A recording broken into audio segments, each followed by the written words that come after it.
iRacing focused on the mainstream, the modern type of car.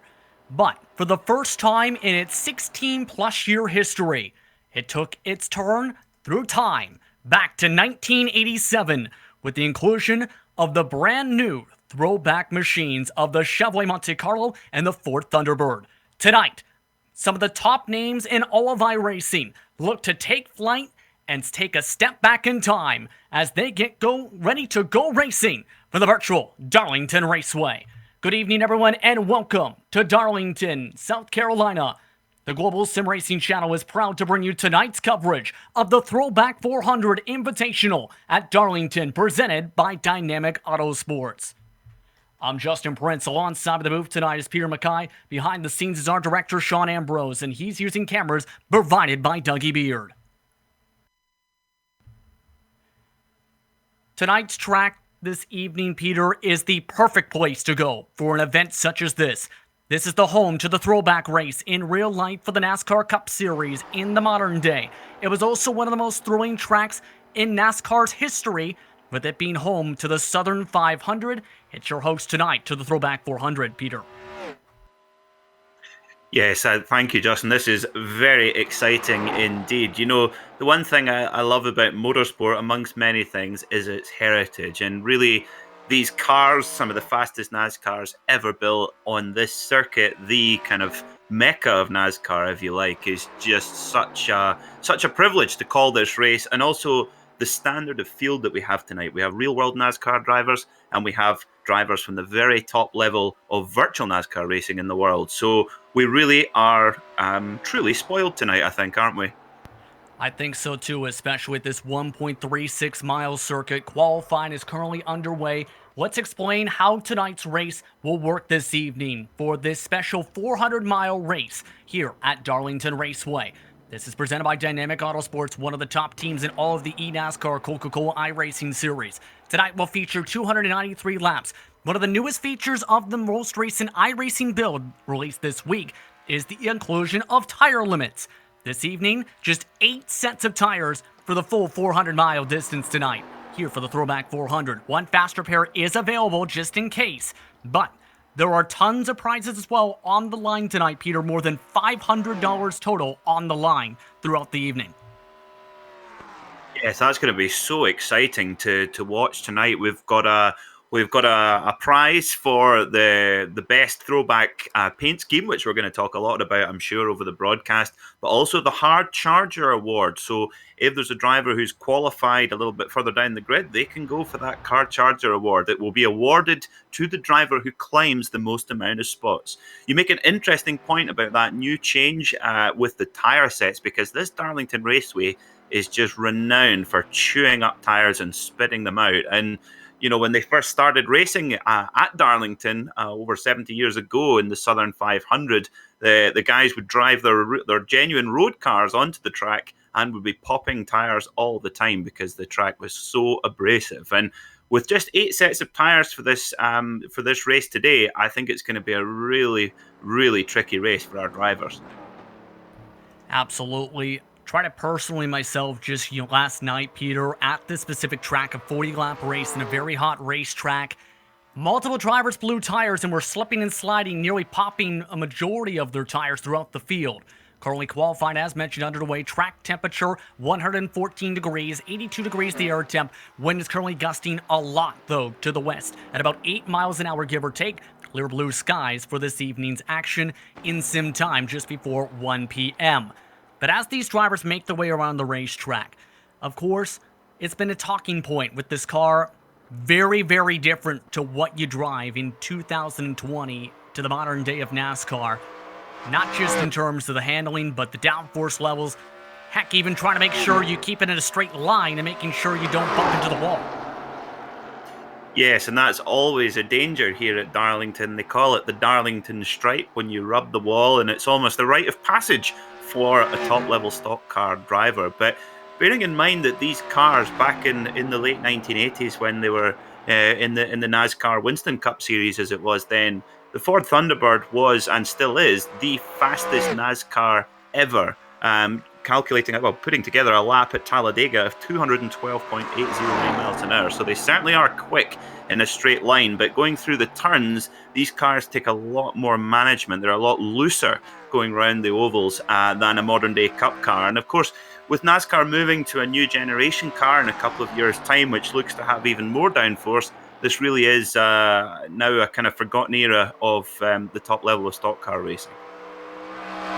Followed along with Christian Challenger, currently 4th on the board. Qualifying times in the 29 3s to 5s inside the top 10. As Challenger completes his second lap, stays in P number 4. Now, one of the main things with the times as well is, compared to how it is in real life as well, not as quick, should note, by about a second or so, compared to what was seen most recently when the NASCAR Cup Series came here. What kind of an adjustment period do you feel these drivers have had trying to learn and adapt to this new car in just about 2 days max?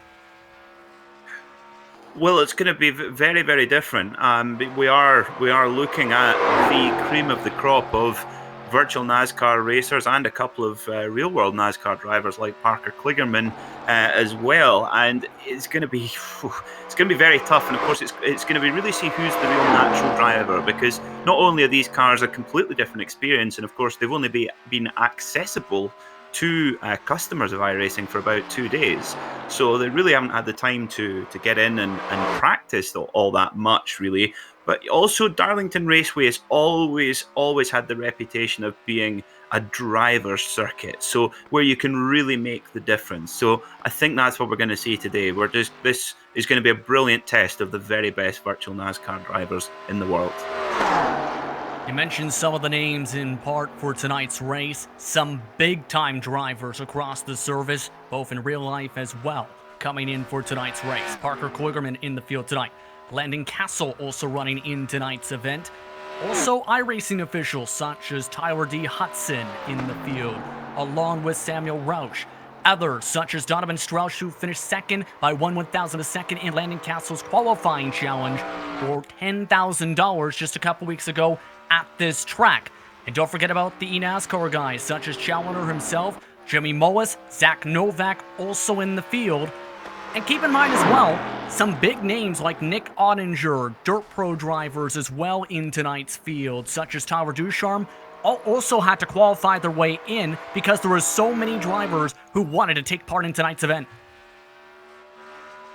Yeah, it was like watching people trying to get into the Indy 500 there in the qualifying session that happened just before we came on air, and just so exciting. And you know, the depth of field is probably the most impressive depth of field I've ever commentated on in sim racing, and to do it in these cars on this track is fantastic. Followed along with Justin LeDuc, one of the drivers who has yet to set a qualifying time. 22 total have been on the board.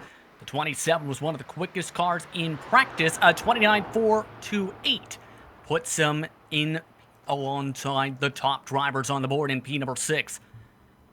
And this has been a lot of work in the past few days to organize this event. It grew from a fun event to one with multiple different contributors looking to help bring this event to the levels it has gone to for tonight's race. Many different people, such as Chris Wood of Sin City Pilot Cars and Heavy Haul, covered the broadcast costs, for example, covered half the prize pool for tonight. Jason Tarasenko, who's on the spotter stand for one of the drivers tonight, from Midwest Power Source. He contributed as well and is helping out with the assistance of this event. Dynamic Autosports, we mentioned their part and their event, organizing this event and being one of the top teams in all of eNASCAR. And of course, don't forget about Scott Taylor of Lockdown Racing, who also contributed as well. It's been a process that everyone has taken part of in to get ready for what should be a thrilling 293 laps tonight, Peter. It really is. And, you know, we mentioned the Darlington stripes and how easy it is to gain your Darlington stripes, particularly in these old 1987 NASCARs, because they really are a lot looser than the modern day equivalent, and it's very, very easy to climb up and get caught by those those Darlington walls. Now, Kyle Petty, he said that there's a very much a specific distinction of a real Darlington stripe. He says, if you get up into the wall on the entry of turn 1, he says, that's not a Darlington stripe, that is a wreck. Apparently, the real Darlington stripe is on the exit of turn 1, where the drivers would almost lean on the guardrail on purpose and actually sort of use it to their advantage. Now, I don't know if our drivers will be taking on that tactic today, but a lot of variety of lines you can use around here at Darlington as well, I guess. We're about to see which lanes those drivers take as qualifying has come to a close. 25 drivers have set times for what should be a thrilling 293 laps, 400 miles. Let's take a look at how they will start for tonight's Throwback 400. Zach Novak sets the fastest time in qualifying by about a full tenth of a second over Donovan Strauss. Of note, that 99 machine was the fastest car in the last chance qualifier for the 14-plus drivers looking to lock themselves into the field tonight.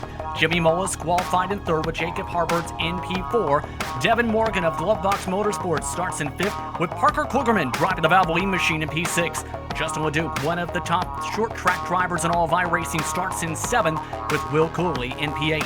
Christian Chowder starts in ninth, and Mike Watson will drive the Motorcraft Ford from P number 10 beater.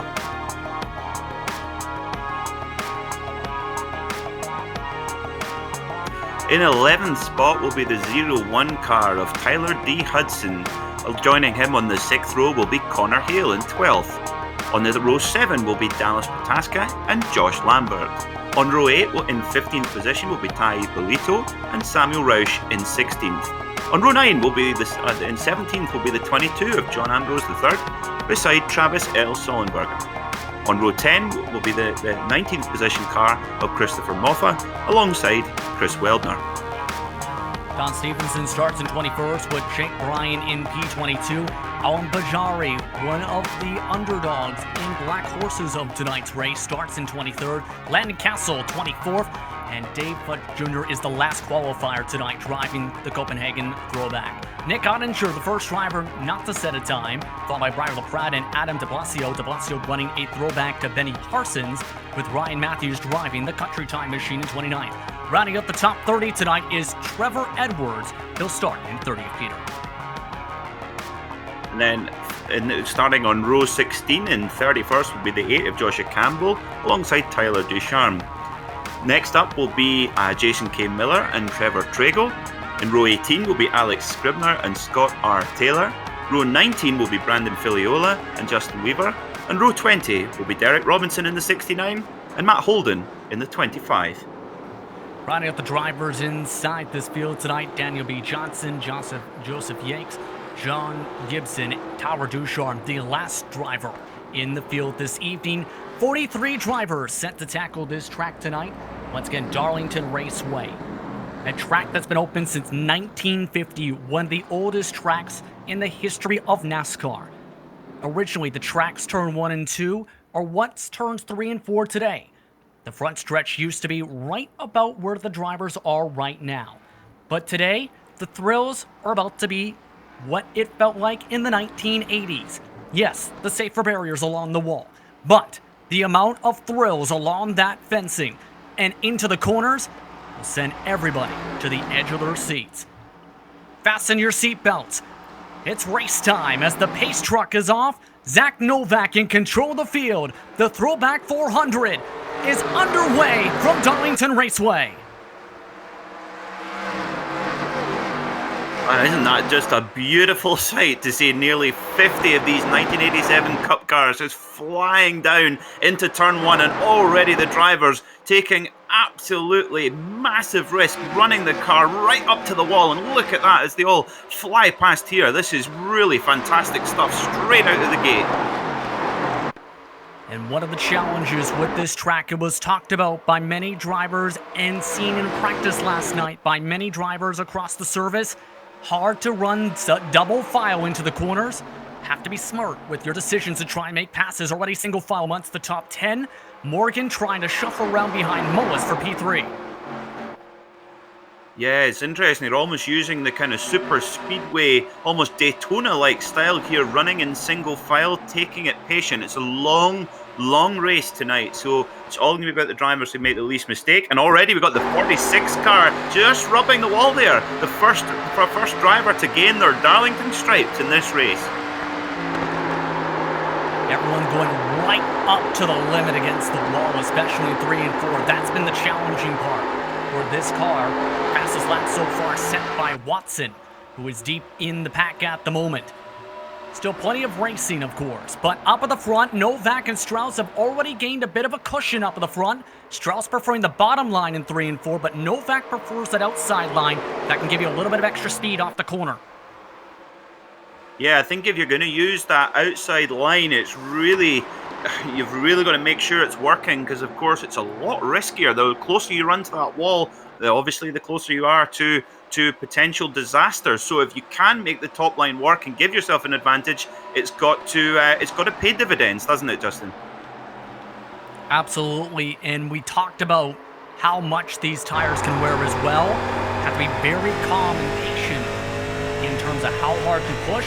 Make sure you don't blow a rear tire. Make sure you don't miss your braking point as well. Novak still holding on to the point by 0.2 of a second. One of the main things discussed with a couple drivers for tonight is how that with this car, you have to drive the track, but it's also important to drive within your talent, and that's what everyone seems to be doing so far in this early going.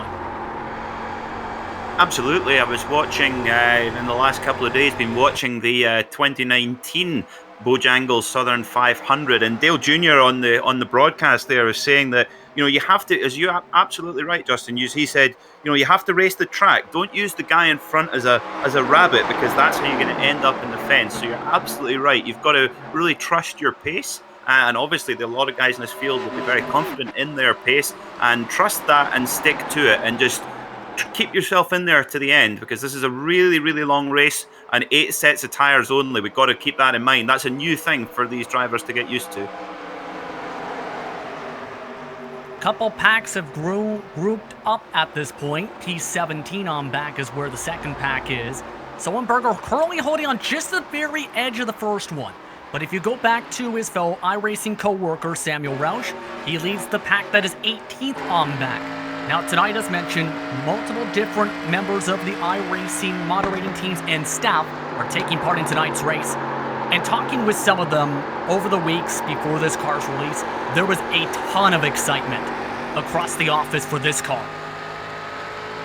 Yeah, that's what I love about the story behind the iRacing simulator. I was recently listening to a podcast called Dinner with Racers, who I'm sure many of our listeners will know, and they had David Kimmer, one of the senior management of iRacing, on the show, and it's just fascinating to hear about the passion behind what it takes to create a simulator of this depth, and also when you get the chance to bring back to life a car from a golden era of the sport, it's really exciting. Taking a look at the middle of the lead pack at the moment, that's where Coley currently runs in P8. Right now, no one has taken major risks. Right now, many of these drivers, remember, are still learning how these cars run on the surface itself to try and learn the limitations of the cars. And that's where some of the patience is settled in on the short run at least. Up towards the front, though, in front of them, Kligerman slid up the track just a touch. Leduc elected to be more patient, while Chowner electing to give up P10 to his fellow teammate Dallas Pataska in the backdrop. So we're riding on board now, and you see that even the slightly different grip on the steering wheel, right? Looking at the two hands up the top of the steering wheel, that's just that's nostalgia overload here in the commentary box. Following behind the Miller American car there, right up high, and he's starting to move low here now to try and fit underneath, but all our drivers keeping it nice and steady and very tidy so far, Justin. Yeah, very clean up at the front of the field. There was a bit of side-by-side, should know, between Harberts and Kligerman. Kligerman, though, fell back to P6 and back to single file. So a lot of racecraft and race management are two of the key words so far. Yes, if drivers feel like they get the run, they'll try it. But as we've seen, no one's really pushed the issue up inside this line to actually try and make a pass, especially at the 3 and 4 end of the speedway. Do you think, Justin, that perhaps they're maybe just taking it a little bit easier because they're all still familiarizing with the car and trying to maybe switch? Obviously, these guys will do hundreds of thousands of laps a year in their NASCAR Cup cars that they race in the Coca Cola series, but will it take a long time for these drivers to adapt to these new? Well, they're not new, of course. They're these new to iRacing, but obviously old cars. Will it take a while to adjust the style? Do you think? Honestly, based on experience, Peter, it'll come down to the type of driver and how each person is. It's different from person to person when you think about it, because some, with the right coaching, can learn in a couple days. That's what some of the best of the best have already done at the front. Others, it may take them a couple months. I've heard of some who've caught up and learned within an hour as a little bit of ooze coming from the pack. And now is Devin Morgan just getting a little rub off the wall there, but he still managed to keep the car going. I mean, you can see on the bottom of your screen there the speeds of these cars. They really are not too far behind what a modern day Cup car will be doing in the real world. They're sort of touching maximum kind of 165 to 170 miles an hour around this Darlington raceway. So these are quick, even though they're designed, well, nearly 40 years ago now. Zach Novak still in the lead, though, by the way, running 36.6 as the fastest times are currently back in P12 in the 31.4s at the moment. Want to keep an eye on where your favorite drivers are or your favorite manufacturers? Make sure to go to GSRC.tv to keep up with live timing and scoring for tonight's action from Darlington Raceway. Once again, Novak, Strauss, Moas, Morgan, and Harberts are inside the top 5. Of the drivers inside the top 8, there's been only one position change from where they started tonight's race. Everybody else has stayed where they dropped the green flag, that swap between Morgan and Harberts early on in this race. One driver to watch is the number 77 of Parker Kligerman in the Valvoline car. Of course, Parker actually owns an esports racing team with Jeff Burton, the Kligerman-Burton esports team, and of course stars on NBC's road car coverage as well. NBC Proving Grounds, that's what I'm looking for. So if you've seen NBC Proving Grounds before, you'll have seen Parker and his perfect haircut on the TV. Yeah, and keep that in mind as well. He's been a big part of iRacing's growth in the past couple of years with that esports team in the Coke Series. It's one of the top organizations to be a part of in eNASCAR, but as well, part of the NBC broadcast, running part-time schedules with NASCAR in the Cup Series, in the Ganders Outdoors and RV Truck Series, has been looking very strong so far in the first 16, 17 plus laps inside the top 6 still in this race.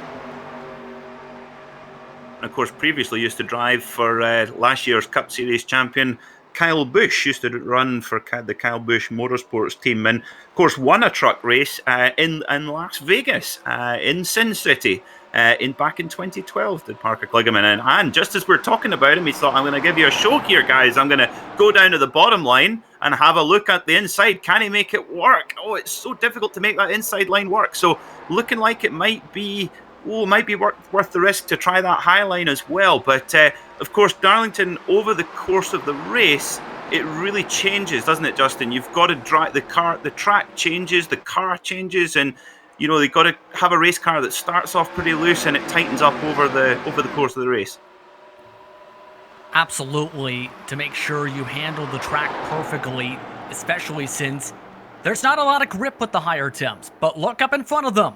Morgan tapped the wall to get the outside line on Jimmy Mullis. He takes away P3 in the glove box machine.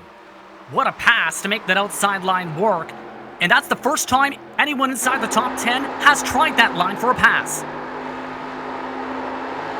Now, Justin, when are we expecting our drivers to first be looking at pit lane? Of course, normally when in the virtual world, you usually will get more cautions than normal, and you'll see drivers kind of get a free kick at going into pit lane. But this is, I feel, we're going to have a different contest today where mistakes are going to be few and far between. How long do you think our drivers can make these tyres and a tank of fuel last before they've got to go into pit lane? The fuel, remember, 22 gallons in these tanks for tonight's race. That's going to be give or take around 60 plus laps at least. The question, though, I think, Peter, is going to be, will those tires make it to that distance, especially with how much they burn? A bit of shuffling in the mid-pack, but a change for the lead. Morgan, big run on the side-by-side with Zach Novak. Moved the 112 to the lead for the first time tonight. Yeah, the 112 of Morgan just hitting the front there. But the 90 of Novak, he's had the fair share of leading out there, of course, and you'll maybe just want to just sit in there behind his competitor in the 112 and just get a look at what he's up to. You know, you want to see what your opponents have got. Where do they have the pace? Where don't they have the pace? Always good to tuck in behind there and just to do a little bit of studying. More than 150 plus miles an hour down the straightaway. Remember, Novak, the defending eNASCAR Coca Cola iRacing Series champion, dropping the 90 machine this season for Richmond Raceway Esports. It's been an up and down campaign in 2020 to defend his title, yes. But in events such as this is where the natural talent seems to come through, like we're seeing with Novak being one of the quickest cars on the track, consistently still at the front.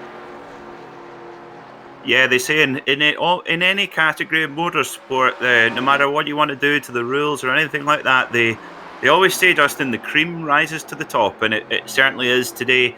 The thing is, though, this is I just can't get over how much of the depth of field here, how you've got some really, really impressive drivers. You know, the number 7 of Challoner there, proper, top level, one of the best NASCAR drivers in the world on iRacing, and he's back in 12th.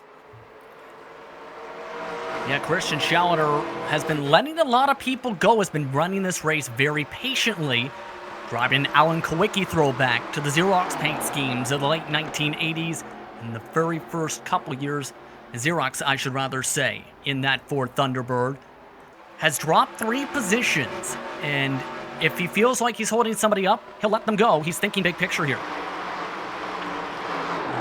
Yeah, always smart to do that. Sometimes you can actually gain more if you see somebody who's right on your back bumper and you can see that they're quicker. Sometimes it's better to just tuck in behind them and use them to your advantage, especially here in the ovals. Just to really use the car in front to your advantage. Because if you try to block them and try to defend, you're just going to not only slow yourself up, but potentially cause a wreck as well.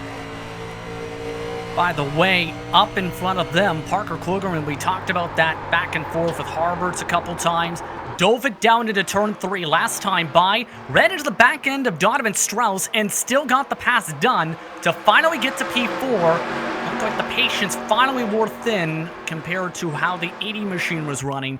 Klugerman now +2 for the drop of the green flag. One of the biggest movers, though, in the lead pack in the top 15, Dallas Pataska. Teammate to Christian Challoner at Dynamic Autosports, one of the top road to pro drivers to keep an eye on for the rest of 2020 as well, is currently in 8th. So 27 laps complete then. We're running on board with Dallas Pataska, and we're getting a great look at this new helmet design that's been introduced on iRacing with the iconic open face helmet and big dark glasses as well. It's a fantastic throwback to see that as well. I wonder if they'll let me use that in the Acura LMP2 car. Good question. Would be interesting, absolutely, but down to the bottom side, Pataska looking to make the pass on Justin Leduc. Leduc Matthews Racing, one of the top short track teams in iRacing when it comes to the super late models. However, Pataska just couldn't get enough momentum. You'll see, though, a little bit of that apron being used. That's a common line here at Darlington in 1 and 2 especially, to try and build up as much more momentum as you can, especially in the Cup cars. Not so much tonight in this race, it seems. One thing I love about Darlington Raceway is that because that variety of lines and the ability of the drivers to be able to run so close to the wall, I think it's, if you ever want to get somebody hooked on NASCAR and hooked on stock car racing, well, Darlington would be the best place to show them, even on the television and even here in iRacing as well. Being able to run so close to the wall, it just shows such commitment and skill, because of these drivers are making this look very, very easy. But I can tell you, I'm sure you can too, Justin, these things are loose compared to the modern day Cup car.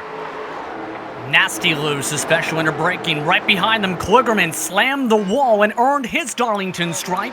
Side by side with Jimmy Mullis now for P4. Kligerman not giving up in the corner. Most drivers have lifted in that section today when side by side. Kligerman makes it a fight, but drops back either way to P5. Of course, here at Darlington, the momentum is so important. They often refer to the drivers having to manage frustration in the Southern 500. It's so frustrating when you just make the smallest mistake, and it can cost you so much time that it takes lap after lap after lap to get back. Kligerman getting a little bit loose there on the exit, and just hemorrhaging a little bit of time. So obviously maybe that Darlington stripe might have caused him maybe a touch of damage, possibly. We'll need to see. Now, worth making our viewers aware. Trouble behind here them. Comes the wreck. Here comes our first wreck. Oh, it's a big one. It's a big one. Coley's in it. Challoner's in it. Watson's in it. Caution is out for the first time. Ottinger in it in the aftermath. And after 30-plus laps under green, we have our first yellow of the race after a massive checkup and slam to the wall by Justin Leduc. Well, they say Darlington is too tough to tame. Well, it's already lived up to its reputation. Now, you won't believe this. I was just about to say we need to explain to our viewers about the fast repair. Well, I think one or two of these drivers, particularly that 15 Motorcraft car, is going to need to take the fast repair. So the fast repair is basically the drivers can come into pit lane and basically take a spare car, is another way to refer to it, where they can come in and get an instant repair and get their car back to 100%. However, once you've used it, that's it done. So they only have one to use. So sometimes drivers who maybe only have small minor damage will keep it till later in the race just in case. But most of the drivers involved in this wreck are going to have to come to pit lane either on their own power or via a tow and use that fast repair early on. Not even, well, about 10% of the way through the race. Taking a narrow look here, and lots of big hits in this incident. And you can tell there was nowhere to go for a couple of the drivers there, with the full back straightaway just about blocked with that incident. But everybody's made their way off to pit lane except for one or two drivers. Everybody trying to get 4 tires and fuel, it looks like.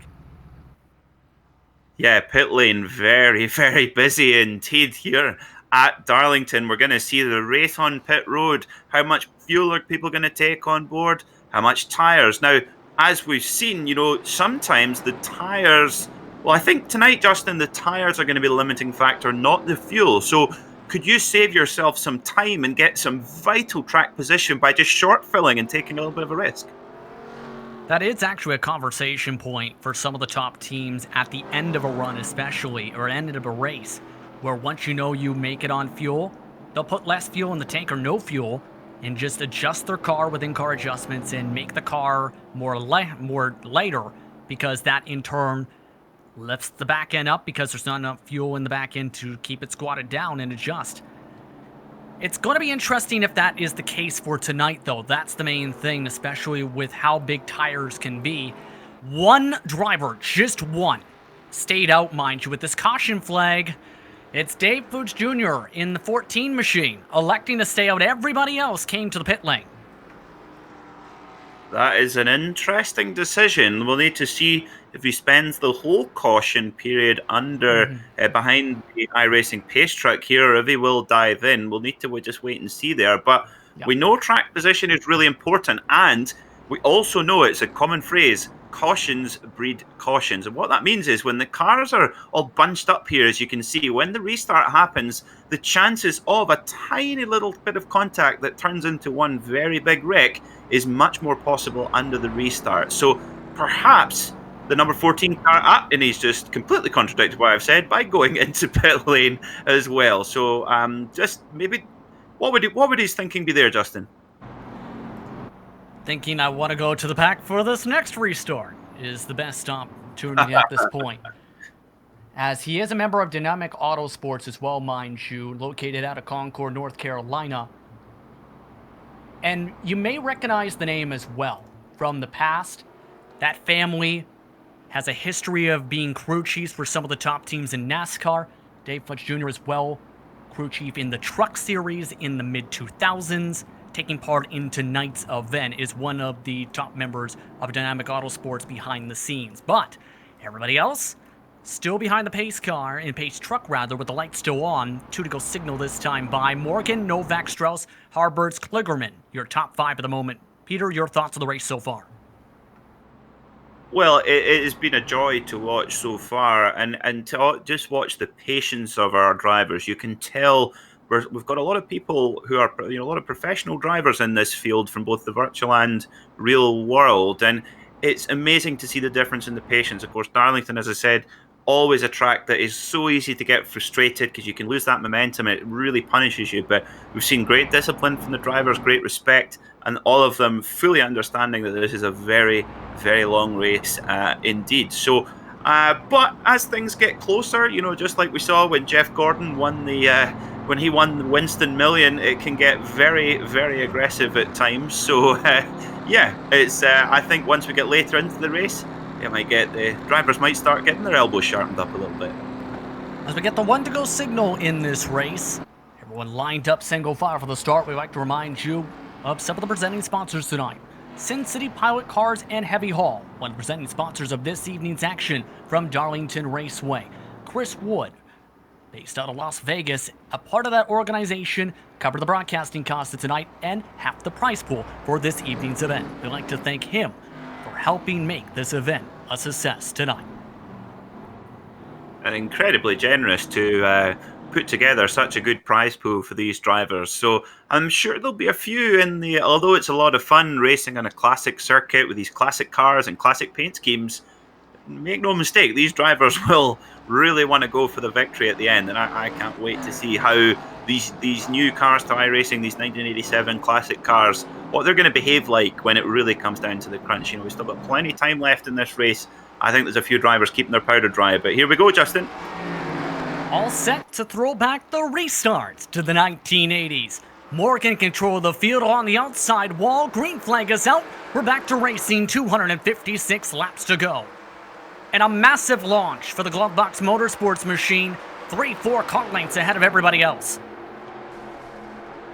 Yeah, fantastic launch there from the restarts. And here at Darlington, the restarts are so critical. It's so difficult to make up track position when the race is up and running, but off the restart you can really try and catch the car in front napping. But look at the 90 of Novak in that wonderful Sunoco machine, pulling in the 112 of Morgan very nicely on the draft there.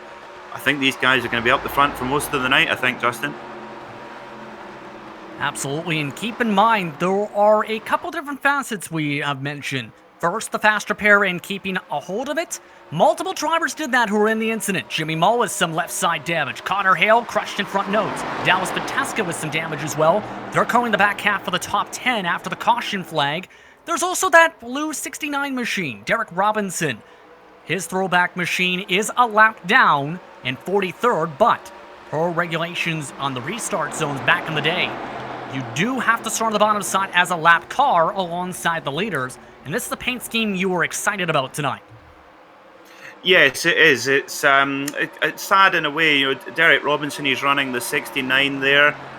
He's a man from Kentucky, and of course, 69 is a very famous number in the two-wheel world, in the motorcycle world, where the 2006 MotoGP world champion Nicky Hayden, he ran the 69 and was from Kentucky as well. And sadly, we lost Nicky just over 3 years ago, and he is dearly missed. But really nice to see the 69 traveling on that car, and although a lap down, having no problem running the pace of the leaders.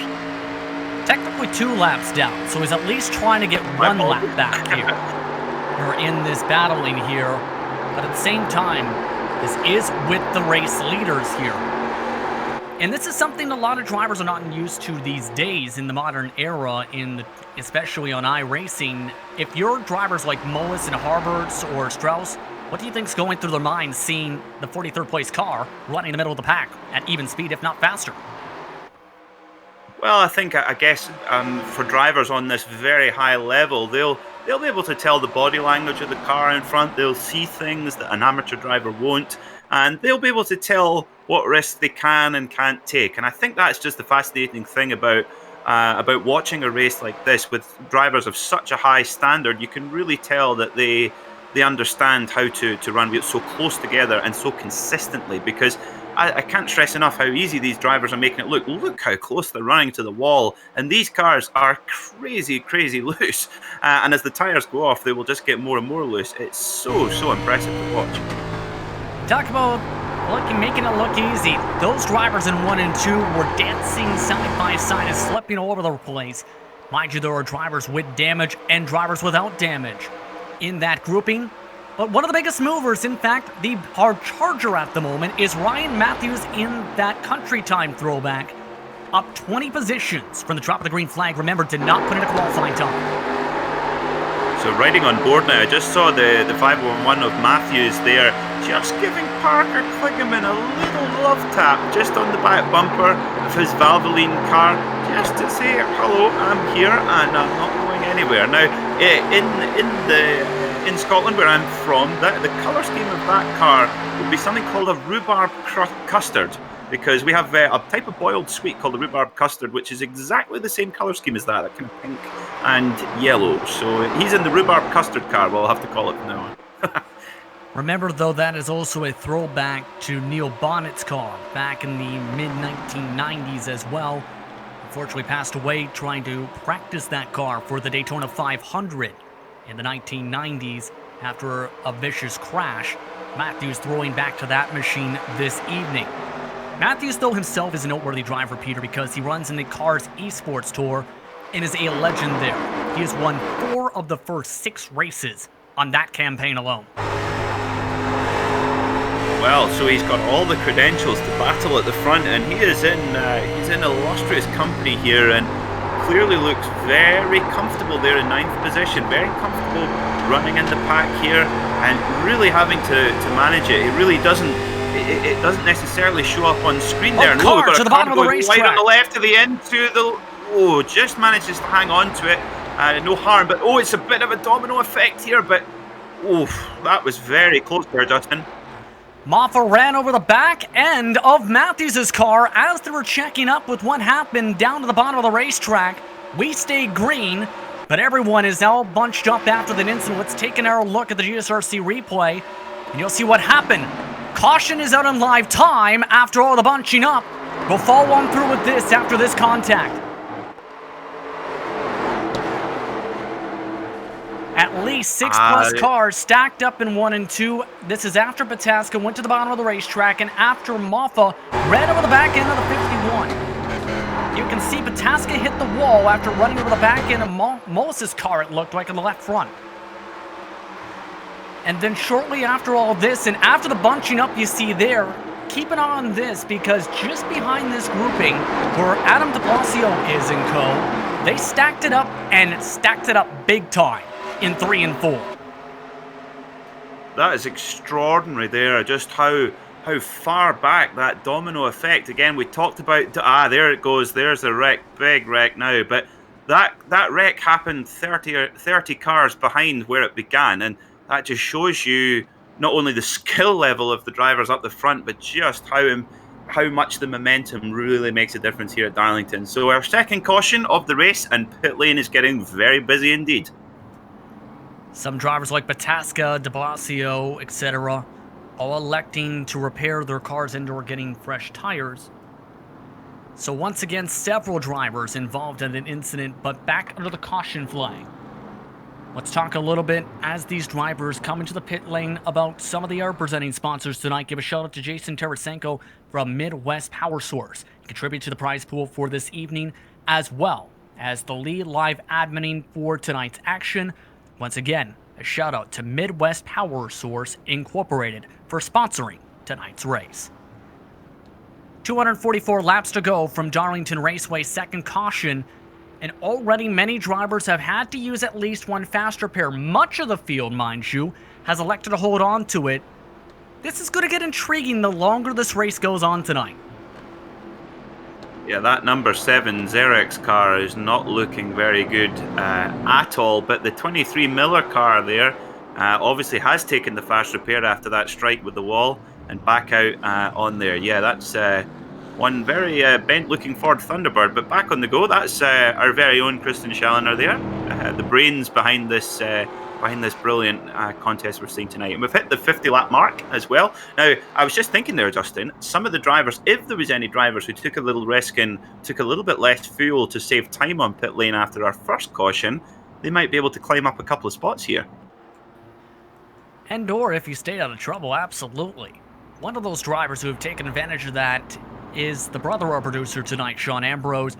John Ambrose III is up to P12 now. Last time by now scored in 11th position in the 22 machine. Talked to him a little bit about tonight's race, and he mentioned about how this car drives and the extra weight to horsepower ratio is vastly different.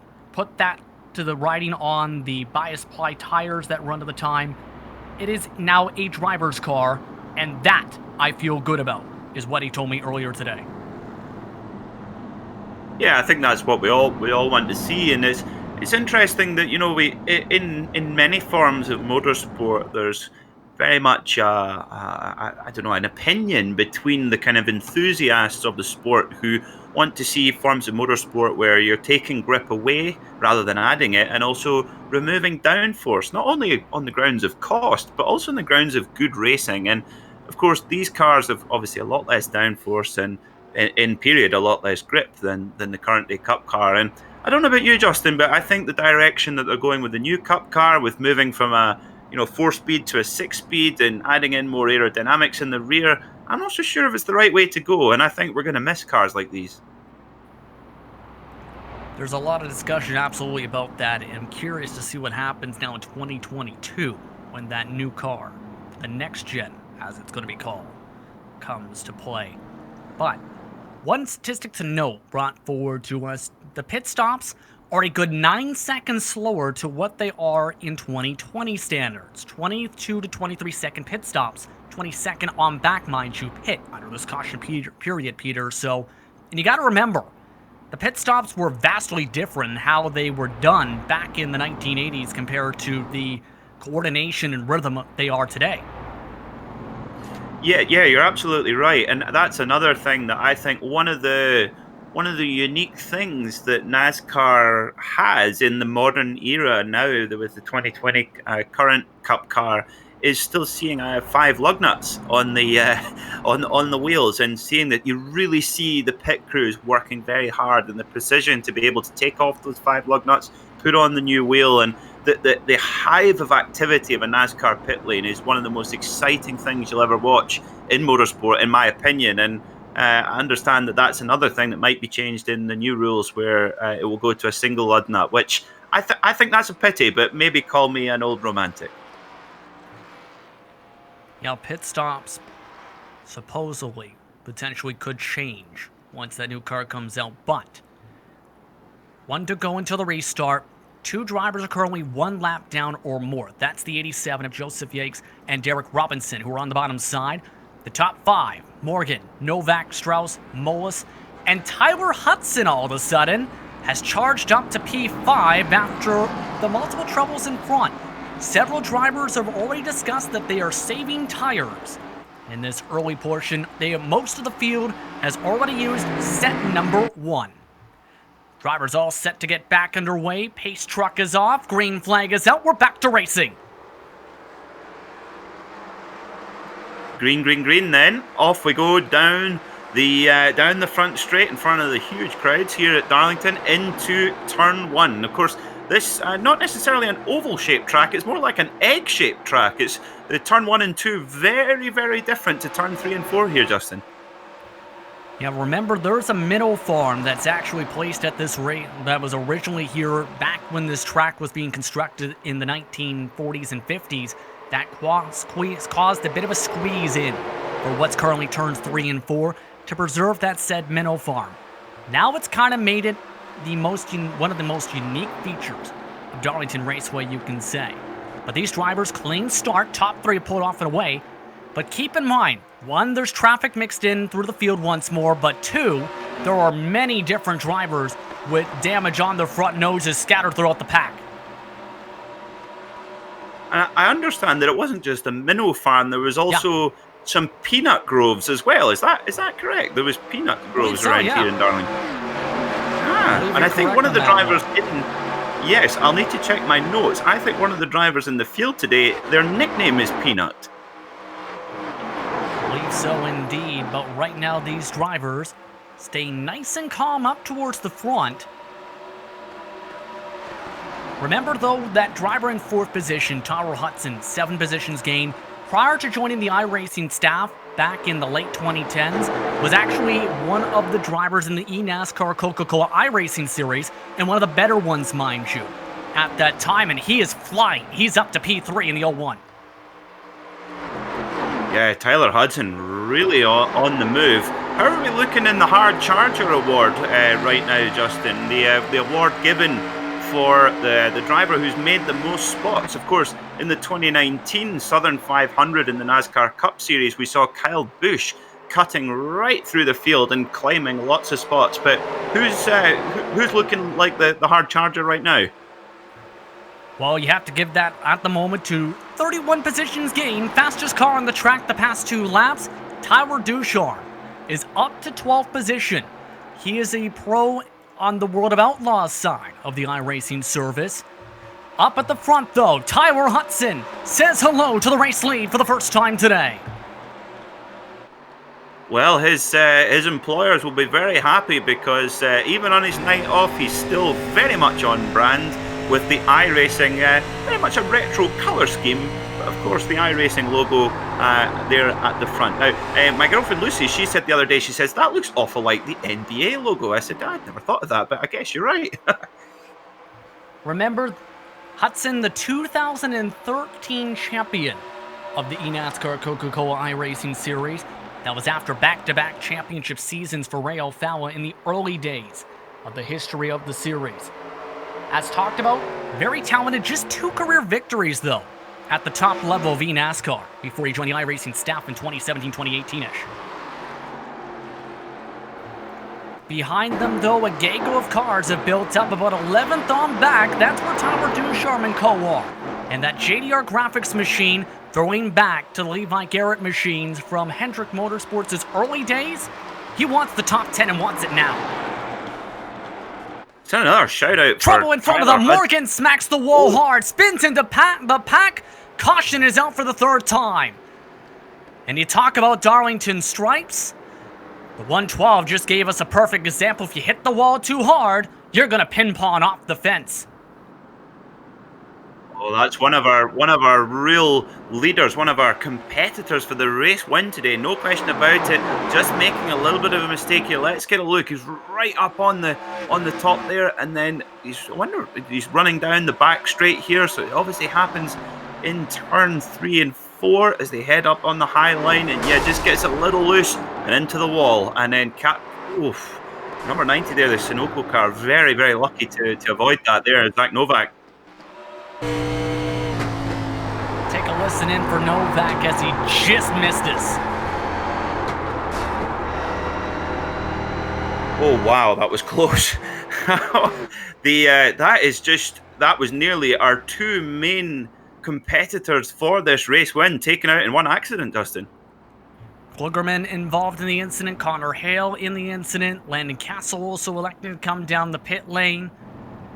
Of note, the 112 did blow an engine, so Klugerman electing to come back into the pit lane. It's become a caution-precaution race now all of a sudden, after that 30-plus lap green flag run to start this race. At this point, how do you as a driver react to that with the rhythm of the race now flowing much differently compared to the start? I think it's always a challenge, isn't it? I think you can, you can drive as conservatively and stay out of the wrecks as much as you can, but as we saw there, it's so easy to get caught up in one, so you really have to have very fast reactions. And of course, these cars, as the 112 of Devin Morgan takes his fast repair there, so that's a good demonstration of how you do that. So that's his fast repair done, but yeah, these cars, you might have fast reactions, but these cars, they take a little while to respond to your inputs, don't they, Justin? Absolutely. And as we mentioned, a lot of these drivers have to take the time to get used to things as more and more laps are done. Of note, The highest driver's already taking 2 pit stops today is Justin LeDuc. He's up to 11th position.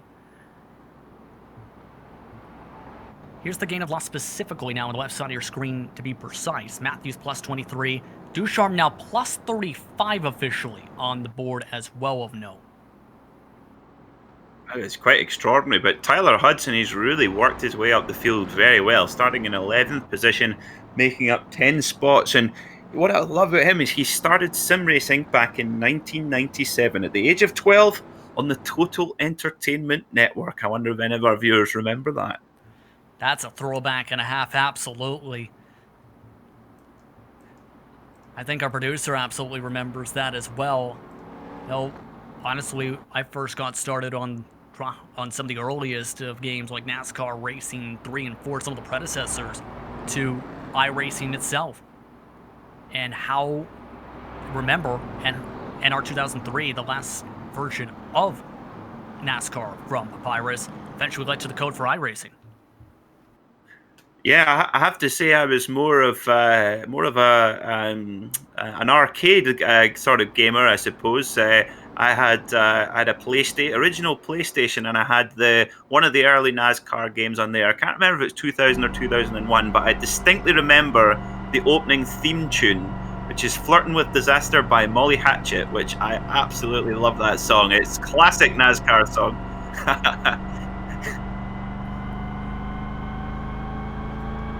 Drivers currently making their way behind the pace truck rather. 230 laps to go.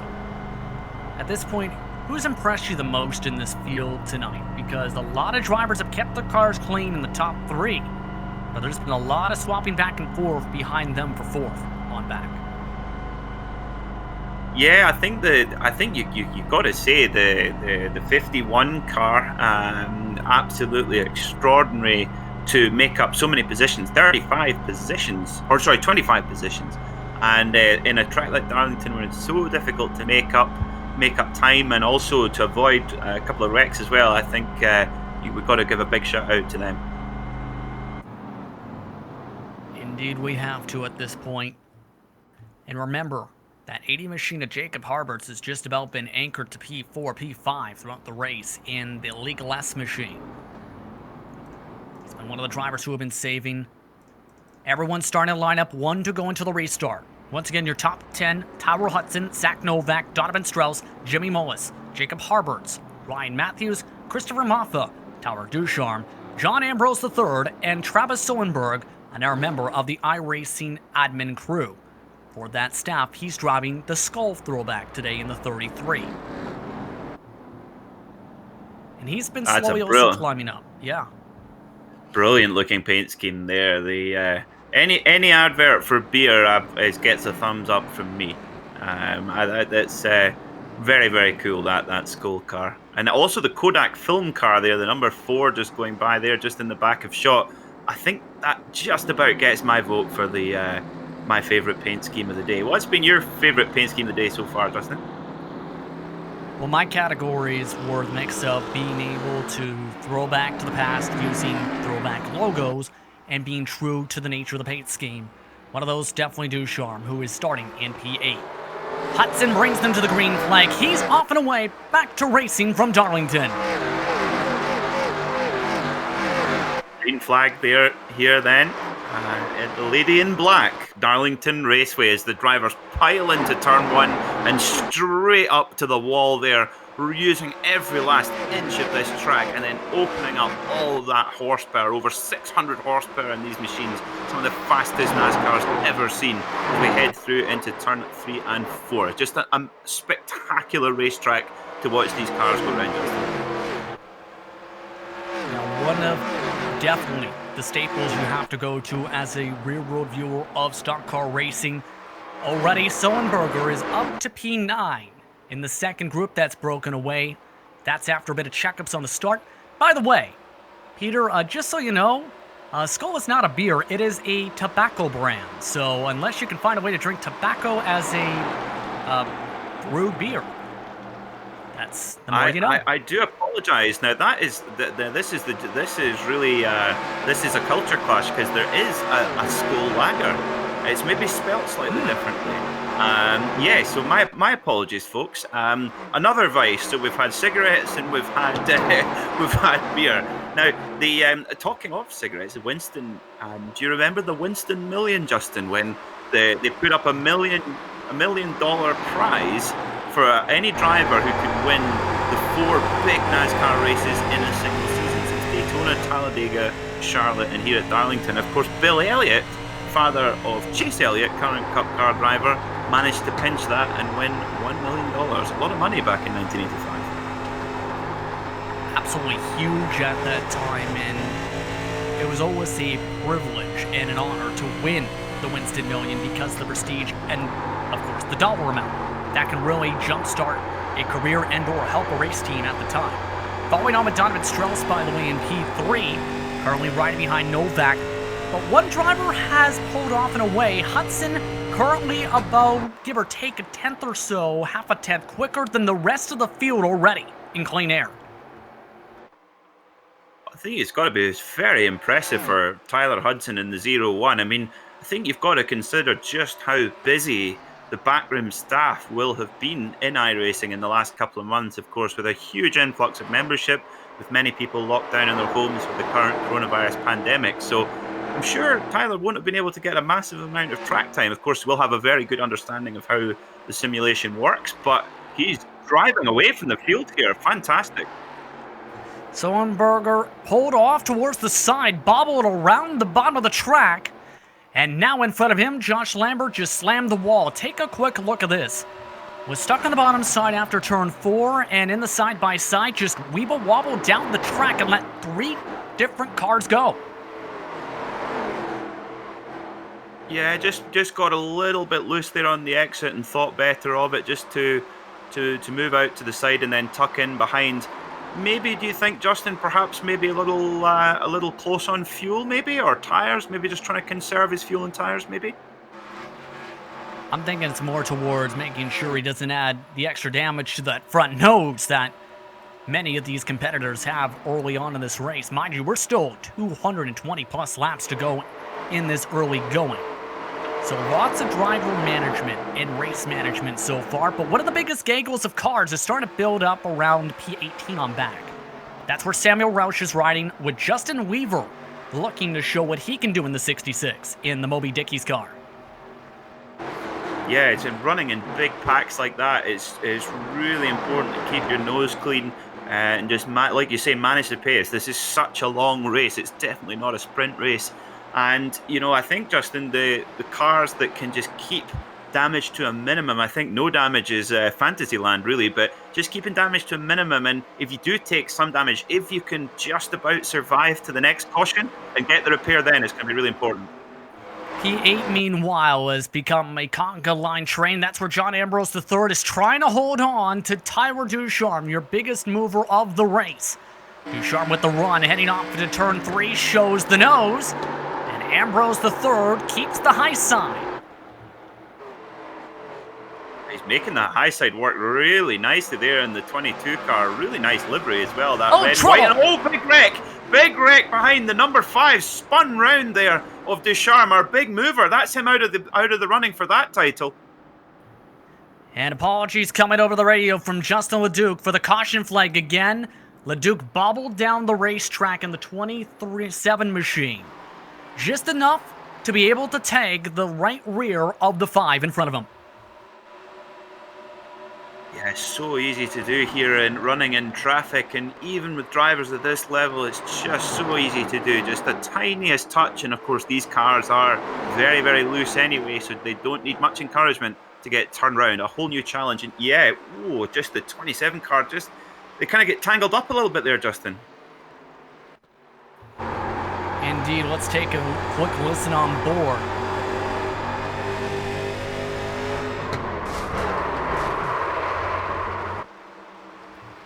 You can just hear the banging of the sheet metal from that contact all over from 3 different drivers involved. The 3 machine you'll also see get involved. Would you call that one as a racing incident, or perhaps a little bit over-aggressive from the 27 car there, Justin? Almost think racing incident with that type of measurement. Josh Lambert was that machine we're talking about. as he's now having to come down to the pit lane. But most of the front runners staying out of the racetrack. We'll take a step aside when we come back. We'll have more racing. You're watching the Throwback 400 at Darlington, presented by Dynamic Autosports at Darlington Raceway.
Welcome back to tonight's coverage of the Throwback 400 at Darlington, presented by Dynamic Autosports.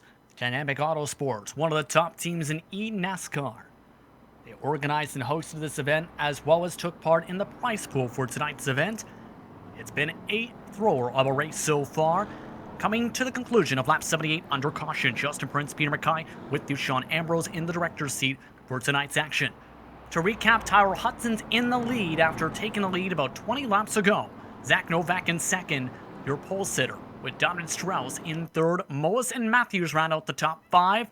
The biggest mover now is Matthews after the previous hard charger, that being Tyler Ducharme, had contact coming out of turn 4 to bring us to this most recent caution flag, Peter. Yeah, Matthews in that very striking pink and yellow car has really made some great moves up the field and is now right in contention for this race. And this is going to be fascinating now as we start heading towards midway. And that, there you go, there's a good look at that car, 51 Country Time car. Yeah, it's going to be fascinating now.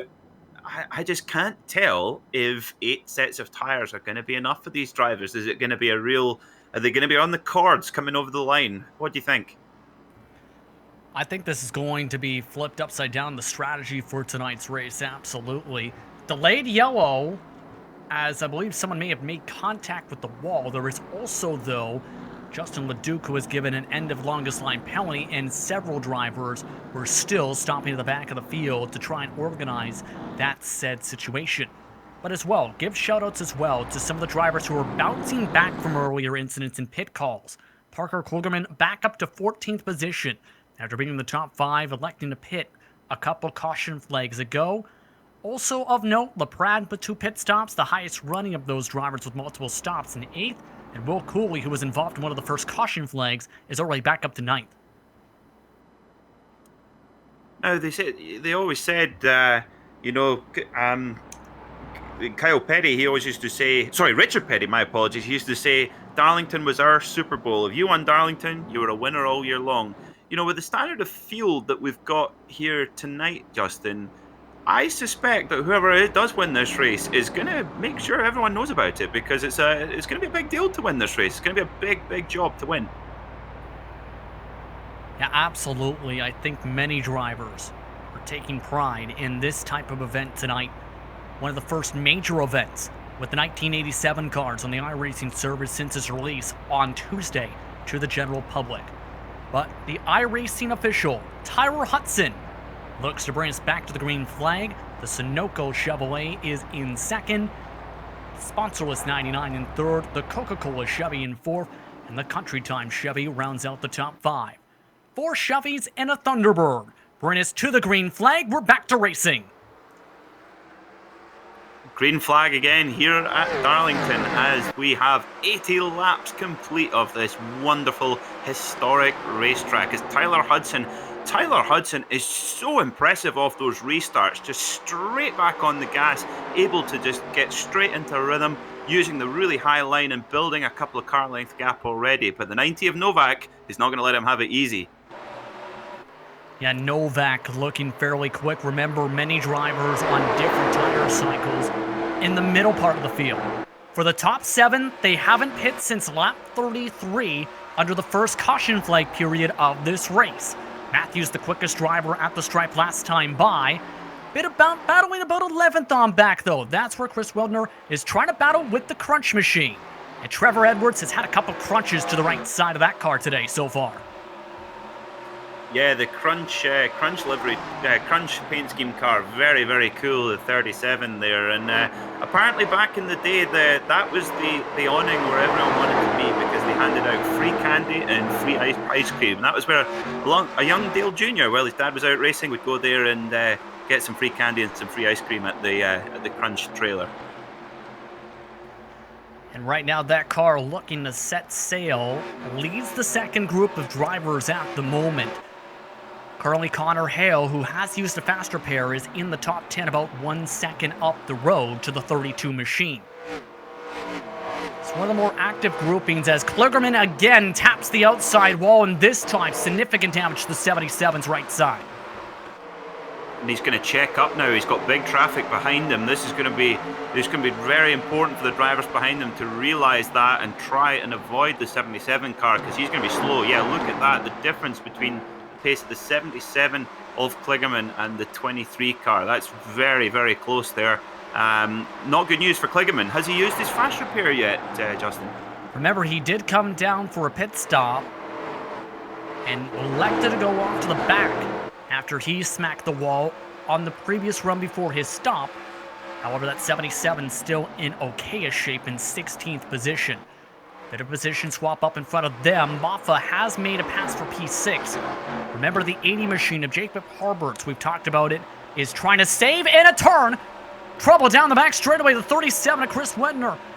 Torn down the back straightaway just off the racing surface, though. No caution. It's a big surprise. No caution there, because he's really running slow on the racing line, but we're keeping on green flag. That's good. That's good officiating there. Number 37 is back moving again. He'll be able to get into pit lane. Now, it was the 77 of Kligerman. Has he used his fast repair yet, Dustin? I don't believe so. Just took tires and fuel in the last stop, but here is the contact. This was a couple cars behind that 12th. Bam! Hard into the right side wall. And the leader for QA testing for iRacing goes around. We stay green. He's now in 42nd. Yeah, the Californian there in the number 37 car. And here comes the leading pack. Straight on him, of course, only just over a mile long track here at Darlington, so it does not take long for you to go a lap down. Of course, you do get the wave by under the pace car conditions, but still, you can't afford any mistakes at all. But this is a brilliant battle for second position here, with the 90 of Novak in that blue and red Sunoco car, and the 99 unliveried car of Strauss. So we're on board with Strauss, and this is a great looking, following the Sunoco car of Novak right onto the wall, so close to the spectators on the right-hand side there.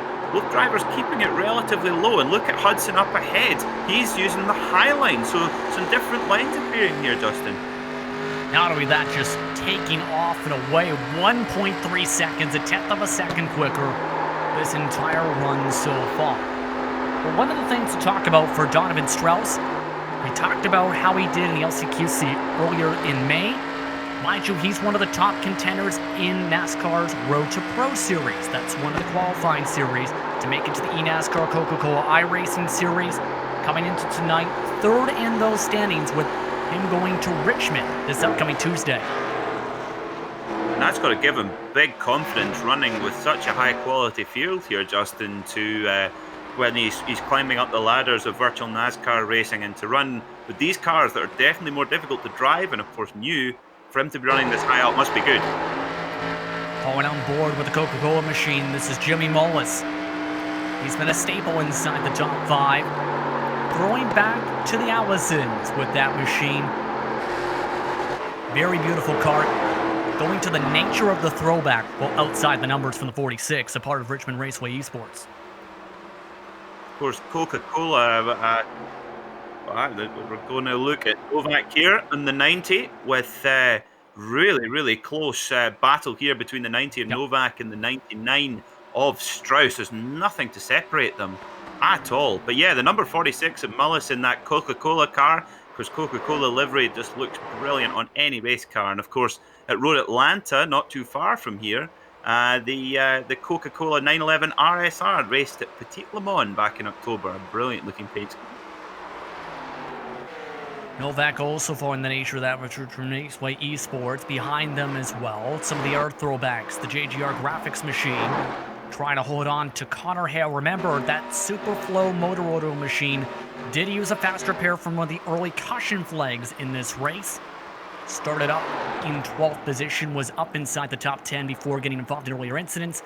Now looking to get up to 9th position. Keep in mind, goalie does have significant back end and right side damage on his 00. Yeah, it doesn't seem to be slowing him down too much though. Able to hang on there, running really confidently out to the wall. Fantastic stuff to see. Of course, most of the drivers are going to be carrying at least minor damage at most points of the race though, I guess, Justin. Especially with the nature of the track and the nature of the cars. But for second spot, Donovan Strauss, big run off of turn 4, side by side as Novak gives up the ghost, moved the 99 up to P2. Yeah, it looked like Novak was actually throwing a little bit of a block there coming out the exit of the previous turn, and yeah, it definitely slowed him up, and 99 of Strauss able to move past. Now looking at the 51 car of Matthews and the 46 of Mullis. Matthews just falling back into the clutches of Mullis and the 46.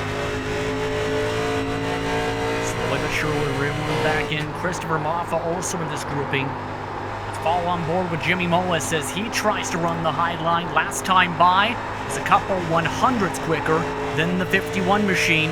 Has been really strong off turn 2, Peter. Yeah, he's getting a great run here, but of course trying to make a move stick in these cars, these classic NASCARs, is a lot more difficult than the Cup car. You know, we see in the real world nowadays the variety of lines that the Cup cars can use, and we saw, you know, a lot of guys diving underneath drivers much more than they ever could before, but that option not open for our drivers today. But the bravery and the skill to run so close to the wall with the car getting so loose is just a joy to watch. And Mullis makes the pass, moves back up to P4. Matthews gave him the space, but Christopher Moffa now wants to join the conga line. He's driving the Havoline machine, throwing back to Davey Allison. Electing to stay behind that country time machine, though, heading off at turn 1 and 2, not electing to peek its nose for the cameras.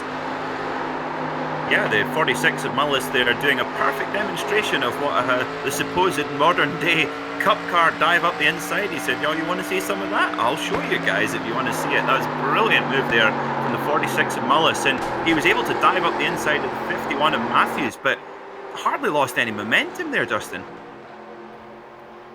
Yeah, but here comes some momentum, though, for Christopher Moffa. Driving right on by the 51, move Moffa inside the top 5 for the first time tonight. He's quietly been very strong, and as one of his former teammates, is someone that is very talented, especially on the setup side, has a lot of knowledge and go-to, and can put in some decent performances behind the wheel. And just looking at the 51 of Matthews there, perhaps struggling a little bit as we get towards the end of this stint on these tyres. You know, Darlington is notorious for ripping tyres to pieces and really making it very, very difficult when the tyres get to the end of their life. And yeah, Matthews dropping back 3 positions in the last couple of laps, so he's probably praying for either a caution right now or for drivers to start coming into pit lane, because he needs some new Goodyears bad. 2 things. 1, fall off 9/10 of a second from the start of the tire life cycle. 2, the tires are having to deal with much hotter track conditions as the rubber's been planted down. The track has gone up to 120 degrees Fahrenheit from the drop of the green flag. That's a +7. So much hotter, and mind you, that humidity is blistering. Speaking of blistering, Harbert's blisters on by the 80. Remember, he was trying to save in the short to mid-run the past couple runs. Looking at the 0-1 of Hudson, able to open up over 1.3 seconds of an advantage. Amazing. Oh, and we've got a big spin there. I think that's a wreck coming up there. We'll just see when the camera comes up. We see a few cars down on the apron there. We'll try and get you a replay of that one. Couldn't really tell. That was the 64, Moffa, who was in that battle we were just keeping an eye on, that smacked the wall and earned a Darlington stripe. And we talked about it a little bit, Peter, where if you miss your braking point, especially in 3 and 4, you carry so much speed that you just pinpoint off the wall. We're talking at speeds of 120 plus miles an hour off the fence. It's such a challenge here at Darlington. You just can't afford to make any mistake, and that's, yep, the 64 of Moffa there. Not a big mistake at all, but big consequences. That's going to be big damage on his Ford Thunderbird. Pit stop underway. All of a sudden, the 5 of Tyler Ducharme just opened up the window with Justin LeDuc. So drivers are coming down to the pit lane all of a sudden. Remember, the last time these drivers pit, some of them, was 68 laps to go. The question is, will it stay green? Matthews nearly hit the wall in the battle for 8th position just as these drivers enter their stalls. So they'll need to see if those drivers who have come in, are they going to be punished for that? Of course, all the main pit activity that we've seen up to this point has been under caution when the field are behind the safety truck. So we're still green for now, so any drivers who can hang on to the next caution are going to take an advantage. Moffa again up into the fence, again up in front. That was 8th place. And Morgan continues his recovery drive. Remember, led in the early portion of tonight's event. He's on through, and LeDuc on the fresh tires is on through. Coley also back up inside the top 9. But you can tell these drivers are right at the very edge of the timer limit. 70 plus laps for some of these drivers, others 42 plus. To have 70 laps on these tires, and also to make the fuel last that long even, is just extraordinary. I have to say, even after 5 or 6 laps, I'm getting loose. And there's the 50 Matthews, hard into the wall. He goes down onto the apron. Will that throw out a yellow? It might do. Nope, we're still green for now. And the 51 of Ryan Matthews still get up. He was our hard charger, but he's been hard in the wall there, and that's going to really hamper his progress. And yeah, look at the difference in pace there. That was the second time in 3 laps he's done that. But craziness right around Ambrose and company. They were 2-3 wide entering turn 1, back to single file in 3 and 4. These drivers can still go for a long time. These drivers are on 30-plus laps. Their stint, let's take a look at what just happened, though, in that gaggle.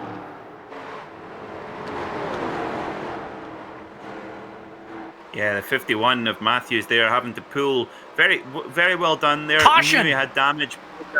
And we have a caution. What's happened there? The 99 of Donovan Strauss from 3rd spot has slammed the inside wall after getting contact from Jimmy Mullis off turn 2. On board now. Let's have a look there. Running on board with Donovan. Mullis right behind in the Coke car. And, oh, that is a big old wreck there. And Mullis manages to avoid the contact. The 99 of Donovan Strauss. He will be furious in that car. Let's take a look here as Strauss had no idea what was happening. Looked as though Mullis was trying to set up the crossover, get to the bottom side off of turn 2 and just hit his left rear. Now I have to ask you the same question again. I'm putting you on the spot here, Justin. Racing incident or too aggressive? 50-50, you'd have to say. You're a Again, diplomat. Though, either way, though, pit stops are underway, so everyone coming down the lane. So Yeah, this so is those perfect timing for the drivers who stayed out, but it's going to get interesting for the drivers who have taken multiple pit stops. Yeah, this could work out quite well for Tyler Hudson as long as he has a good pit stop here, because he was opening up a 2.3 second advantage. However, the leaders were about to come across really significant traffic with lap traffic. So now that they're coming into pit lane, that will kind of reset the field and they'll be back into one bunch again, and then they'll have a lot more open track. So actually, this caution is probably going to be pretty good for the 0-1 of Tyler Hudson. He's the first man off the pit lane as well after the pit stops, but 9 drivers stayed out on the first cycle through. They do have a couple pace laps. Kligerman, Ottinger, Sullenberger, Challoner, Weaver, Watson, Castle, Scribner, and Daniel B. Johnson all elected to stay out the first cycle through. We'll see how they elected to play this. Remember, the majority of those drivers I just mentioned, Peter, are the ones who have come down several times off cycle. Of those, Parker Kligerman, remember, is on 40-plus lap old tires after pitting on a couple cautions ago in the 77. What's also going to be really interesting here is under cautions, each driver is going to be carrying various degrees of damage on their car, which of course affects the way it drives. And really, even with 100% health in either one of these Chevy Monte Carlos or Ford Thunderbirds, they are a real handful to drive. And the last thing you need is damage affecting their performance. So what do you think, Justin? I mean, under this caution period, say if you've got a little bit of damage, is it worth, while the caution is out, staying in the pit lane, getting it sorted out back to 100%, and then work your way through the field over the rest of the night? As in manual repairing the damage, I think it's worth it. We've seen some of the drivers actually do that, but others have elected to just keep the damage, surprisingly, in tonight's action. By the way, one of the drivers who stayed out the first time came down the second time around, make it 8 drivers who have stayed out. Hearing some of the numbers, though, for drivers who have been willing to share their tire wear, and keep in mind that one of the updates to iRacing added the ability to keep an eye on drivers' chat if you are a spectator or a spotter for a specific driver. Drivers are reporting up to 37 to 21% wear left on the right front tire alone. That is a lot for a long run like we've seen tonight already.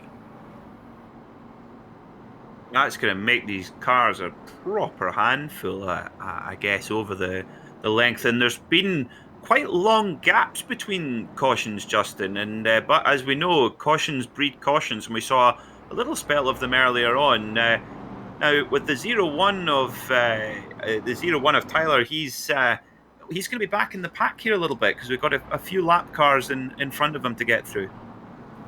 Remember, the lap cars have to start on the bottom, and there's several of them who had just pit who are now pinned 1 lap down. Ippolito, Matthews, LeDuc, Ducharme, Holden, Trevor Trago, I should rather say, who has a huge fan club for tonight, all one lap down, who will have to start on that bottom line. Of note, Jimmy Mullis given the end of longest line penalty and fault for that incident. It's a perfect time to bring up as a member of Lockdown Racing as well for his technical alliance. Lockdown Racing was also a contributor to the prize pot for tonight's action. Once again, more than $500 in prizes on the line tonight. Going to $150 to the winner, second place $75, third place $50, as well as dollars given to the most laps led, the best paint scheme, the highest finisher with the least incidents, the random finisher award, and the hard charger award tonight. 182 to go when we get back green, as these drivers all line up for tonight's action. You were saying, Peter. Sorry, my apologies, cutting you there. I understand that our viewers can vote on their favourite colour schemes. Now, we've chosen 5 of our favourites for them to choose from. Well, it'll be interesting to see what our viewers think. I'm sure they've all got their favourites. Yeah, if you have a favourite paint scheme, be sure to let us know via social media or via watching on Facebook or YouTube. Tell us what your favorite paint scheme is in tonight's running of the Throwback 400 Invitational at Darlington. The late caution flag, by the way, after one car stopped at the bottom of the racetrack, as these drivers still make their way behind the pace car. Gonna be intriguing. Remember, the top 8 are all on old tires, who are going to have to hope for a caution flag. Everybody else pit for 4 tires and fuel on the last caution period, a couple for drivers' repairs. Everybody else is staying out here in that top 8. Notables again, Kligerman, Ottinger, Sullenberger, Challoner, Castle among that grouping, Peter. Yeah, trying to manage that really old tyre is going to be so tricky. But as we know here at Darlington, it's tough to make a pass stick. So for drivers like Kligerman, they race in the real world. They know how to make an old tyre last, and like you say, they're going to be hoping that this caution does breed another caution and allows them to get out of jail and get into pits and get some sticky new tyres on. What is your expectations, though, when this green flag drops? Remember, we're talking drivers on 50-plus laps now in the fuel.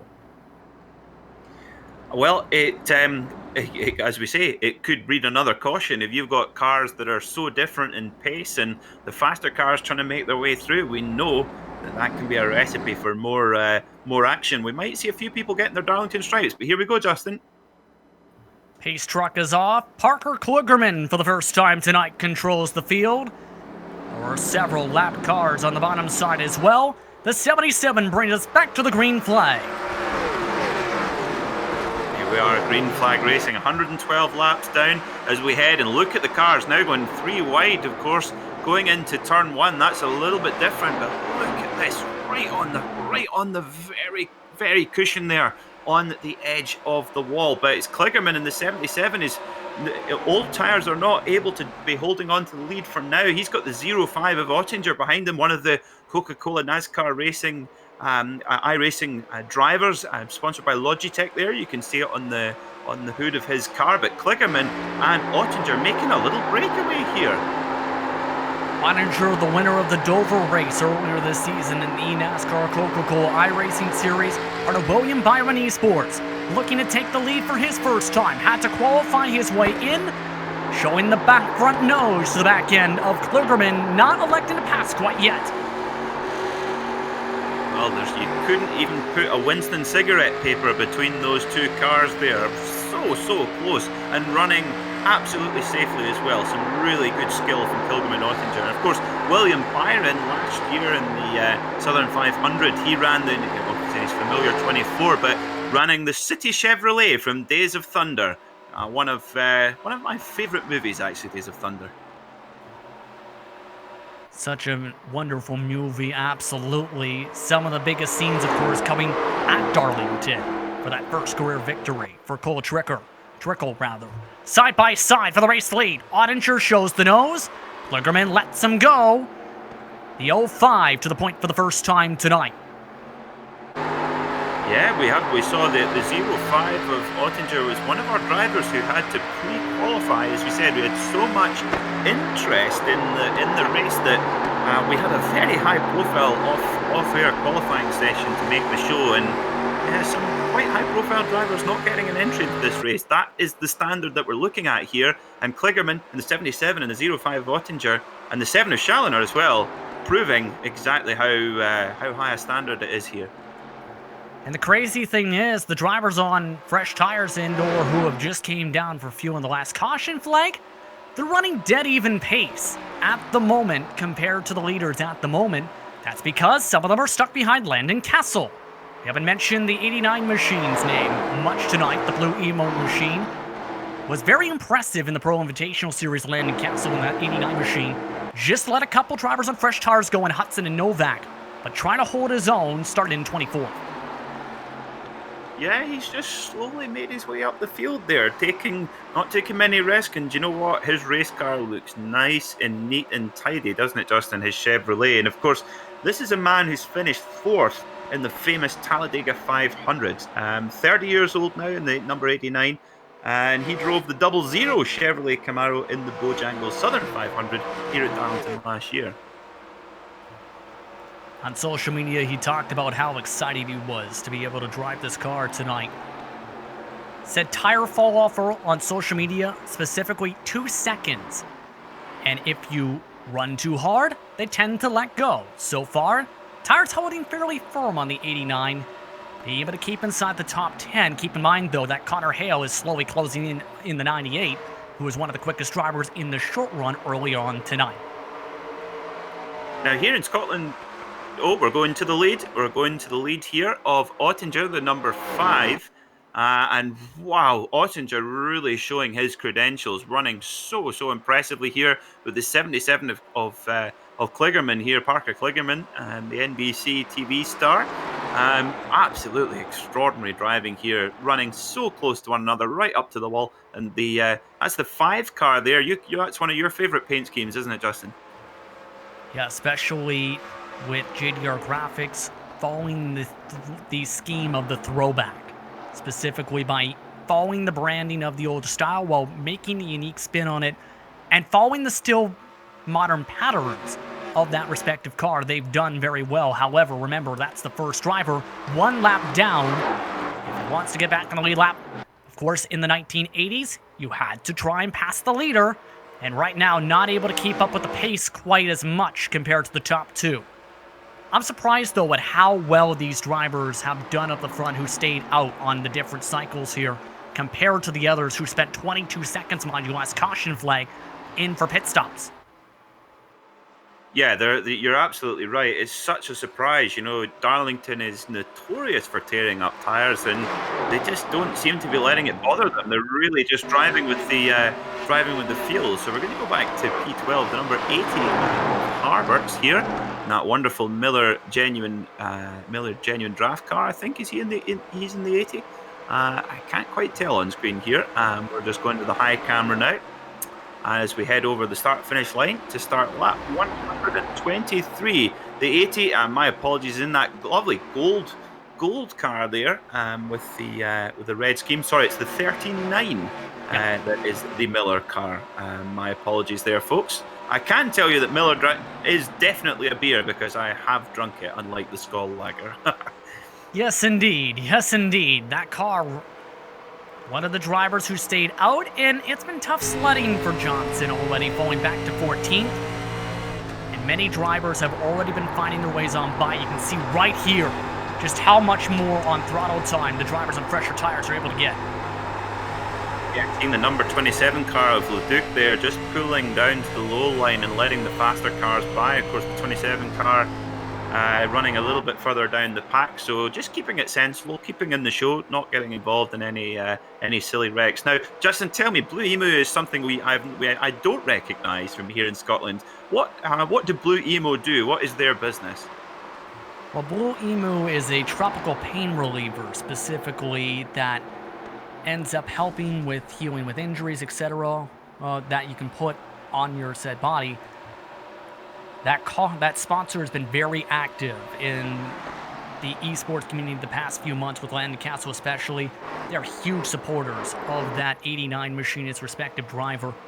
Can't wait to see what happens if they hit the track. Remember, they sponsored the Real World Darlington event Meanwhile, this driver still is single file in this line for 13th, as you can see. Johnson still bottled up. Compare that to the front, and it's calm, cool, and collected for Ottinger and Kligerman. Yeah, it really is a masterclass here from Ottinger and Kligerman, and I think if they can get back in sequence with the leaders, they're really going to feature. Kligerman's had his race has not been without incident, but that 77 Valvoline car running very, very nicely indeed.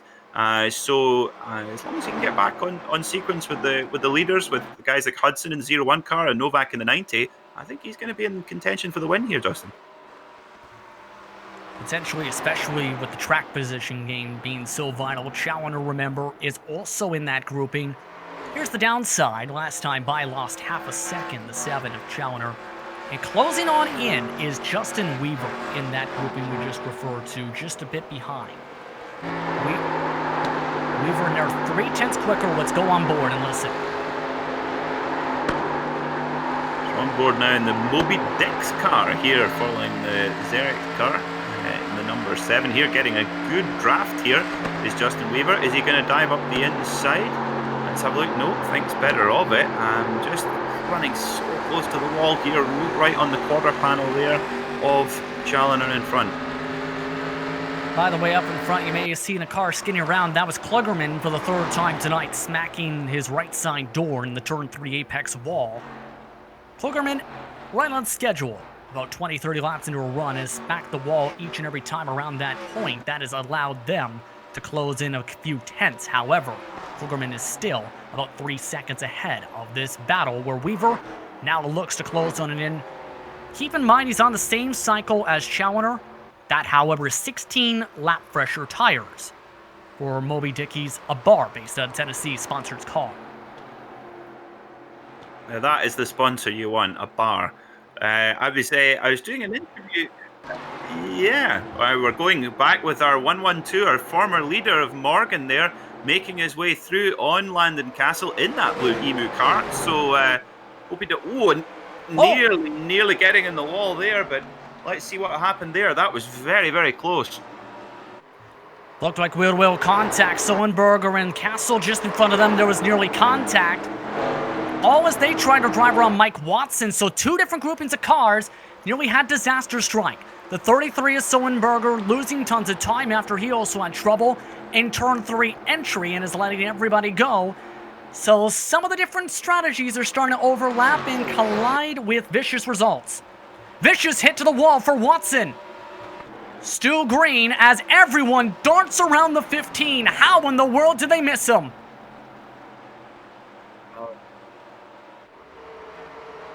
Big hit here from the number 15 car, the Motorcraft car, coming down the back straight there, heading in down to the banking and just getting up into the wall, just waiting for it here. It's just that, you know, it's coming, and then, yep, that is a Darlington stripe. He has just got right down the side of his race car, and that is one very unhealthy Ford Thunderbird in that lovely white and red Motorcraft livery. The favourite of our producer, Sean Ambrose, that paint scheme. Especially in the numbers, but unfortunately, significant damage. Already dropping back, but we have pit stops. Christian Challoner forced to come on in off cycle. The 7 is in from P3. Check that P4. Yeah, that's really going to make a difference to his day as well. Having to pit in under the green flag is such a obviously forced to make that pit stop. It really and having to reverse back into his pit stall as well. That's going to cost vital seconds. But despite a couple of very heavy hits with the wall, they haven't gone yellow. We've stayed green. Still green for now as he pulls up the left side tires. P6 is very active. That's where Novak just sacrificed the spot to Morgan. And closing on in, this is the drivers on fresh tires scrapping. Hudson leading the grouping, Hale, Morgan, Novak, and Castle also in this gaggle.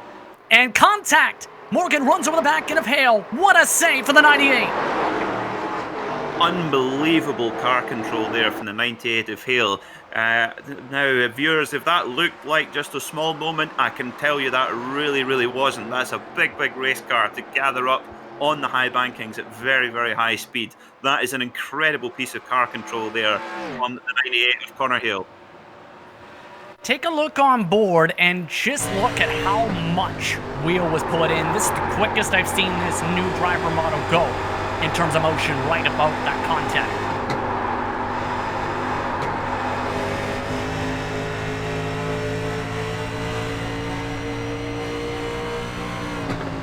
Just waiting here. We come into turn 3 and turn 4. He's minding his own business, and oh my goodness me, that is an absolute monster opposite lock moment there. Incredible presence of mind there from Connor Hale. And it just, Justin, when that happens, it just catches you by surprise. You know you're running close to the driver, but when you get that little hit, you've just got to react so quickly.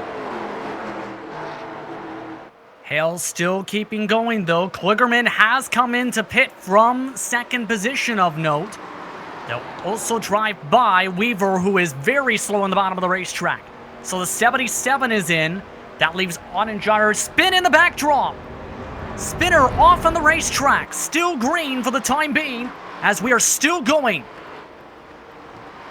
That was Holden who went around in one of the NOS energy drink cars. Holden there, just a domino effect there in the 25, but he's been very lucky to stay green there with such a big hit by the 33 car there. Very unlucky indeed.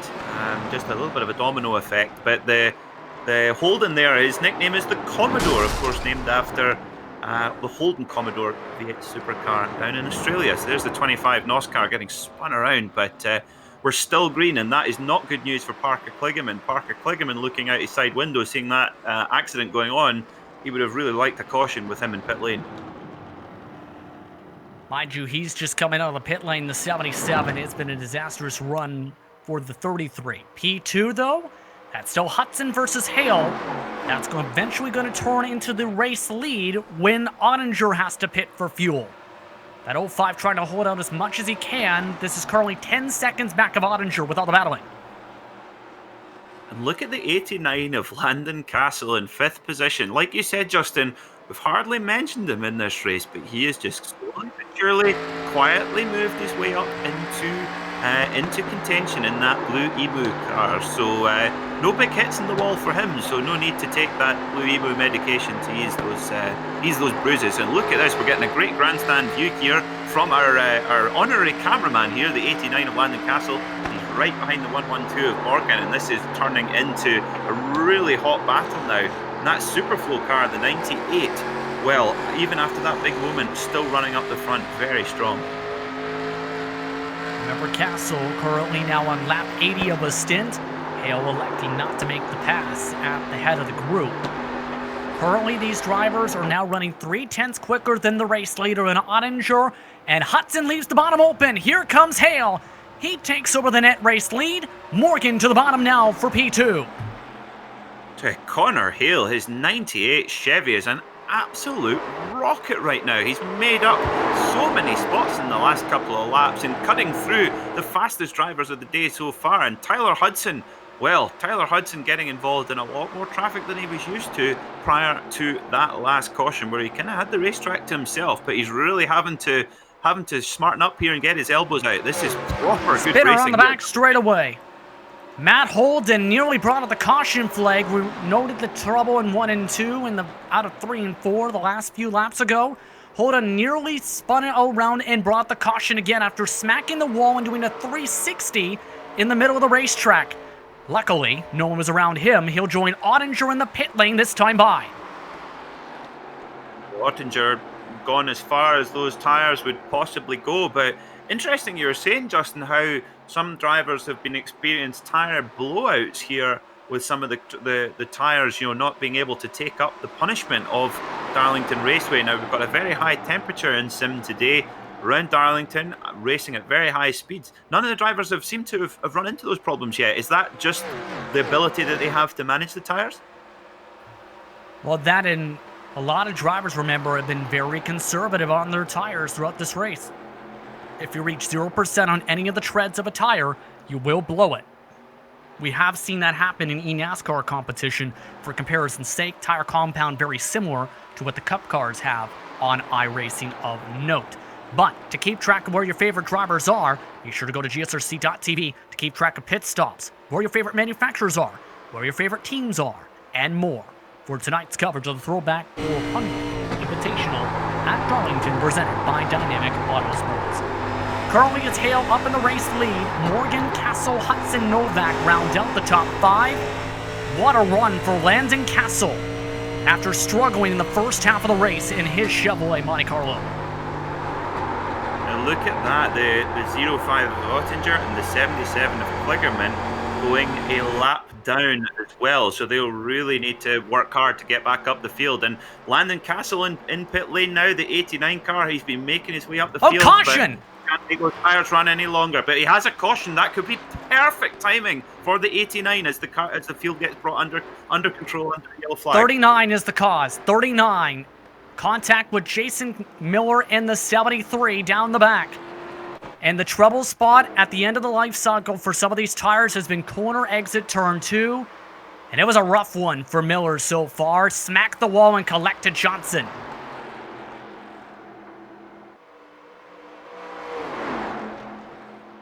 Yeah, you're really not the place you want to lose it there. But yeah, just hits the wall and just another domino effect. The 73 there collecting the 39. He was just running that a little bit too close and caught up in the accident. What a pity there. So easy to do here, running at the speeds they are. Nowhere to go for Johnson. Those drivers, one of them a lap down, and Johnson, remember, pinned the lap down after his pit call before. The other being still technically on the lead lap in 25th, but this just flipped the strategy upside down and may have just helped Castle. Remember, though, if you stopped in the box, there was a chance you might have lost a lap with how long it took for the pace laps. We'll have to see how this all cycles through, because this was right in the middle of the end of the long runs and stay-out stint for a lot of these drivers. Well, we're really seeing the pit lane get very busy. I think, Justin, this might be the busiest we've seen pit lane so far in this race, as everybody flies in to take more Goodyear tires and American ethanol into these cars, all coming down into pit lane. Who is going to win the race on pit lane? Let's see.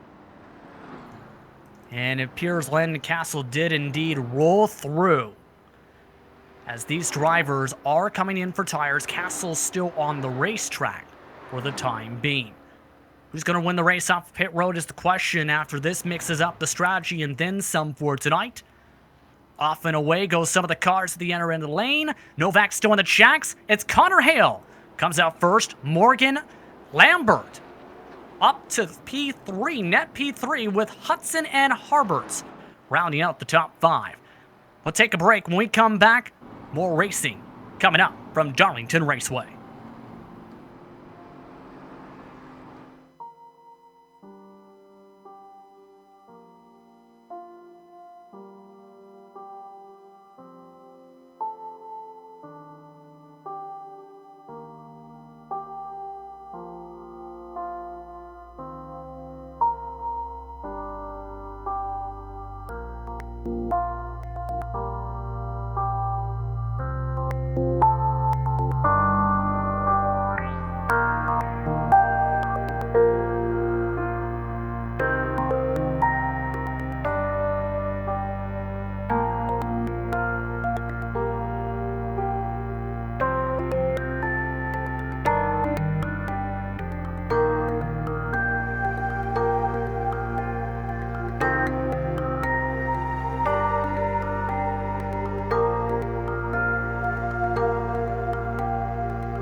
Welcome back to the Throwback 400 Invitational at Darlington, presented by Dynamic Autosports.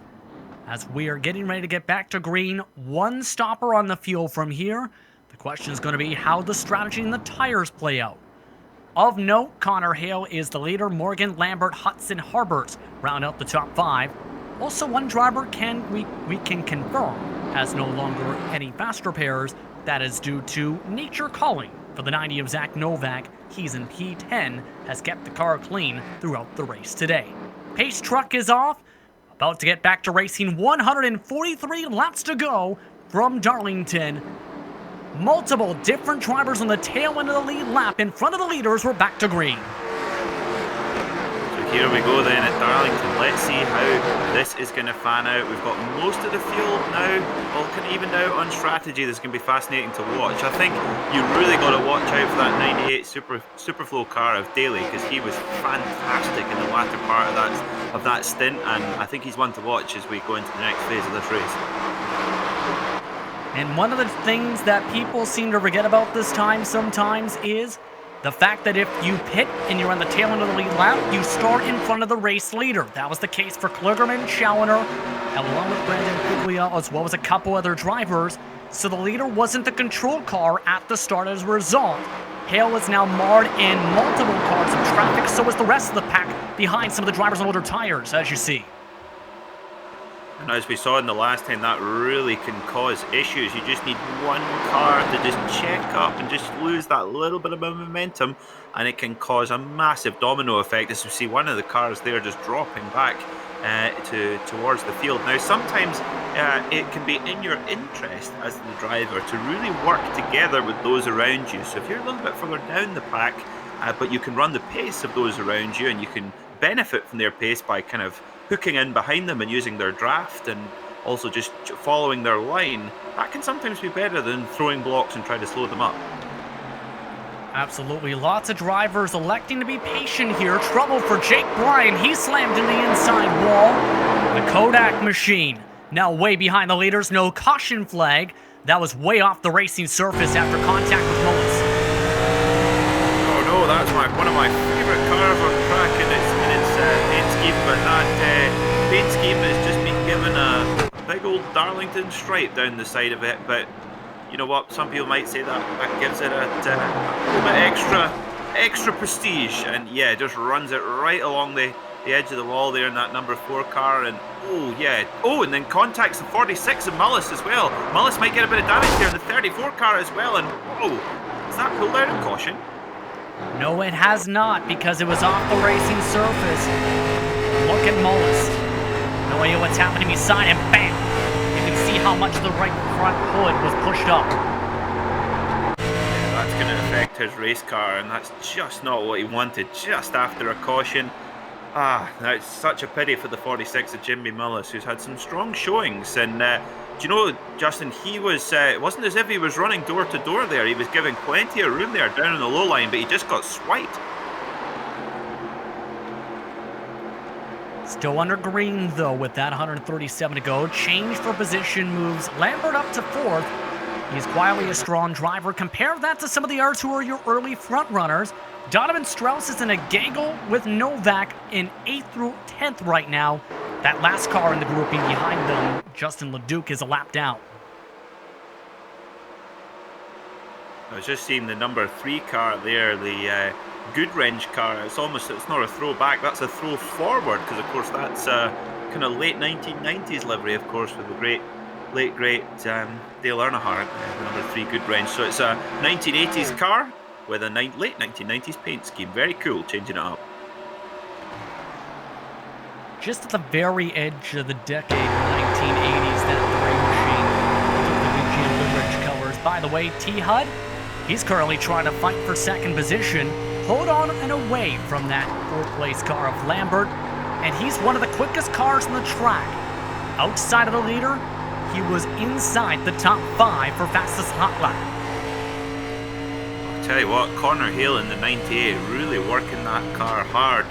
Do you think, Justin, that maybe the 112 of Morgan here and the 01 of Hudson, if they got maybe a little bit more pace in the pocket and able to perhaps run a bit more conservatively over this next phase of the race and try and keep their powder dry towards the end? Because you're saying some of the drivers, they'll be able to get home on one more pit stop for fuel?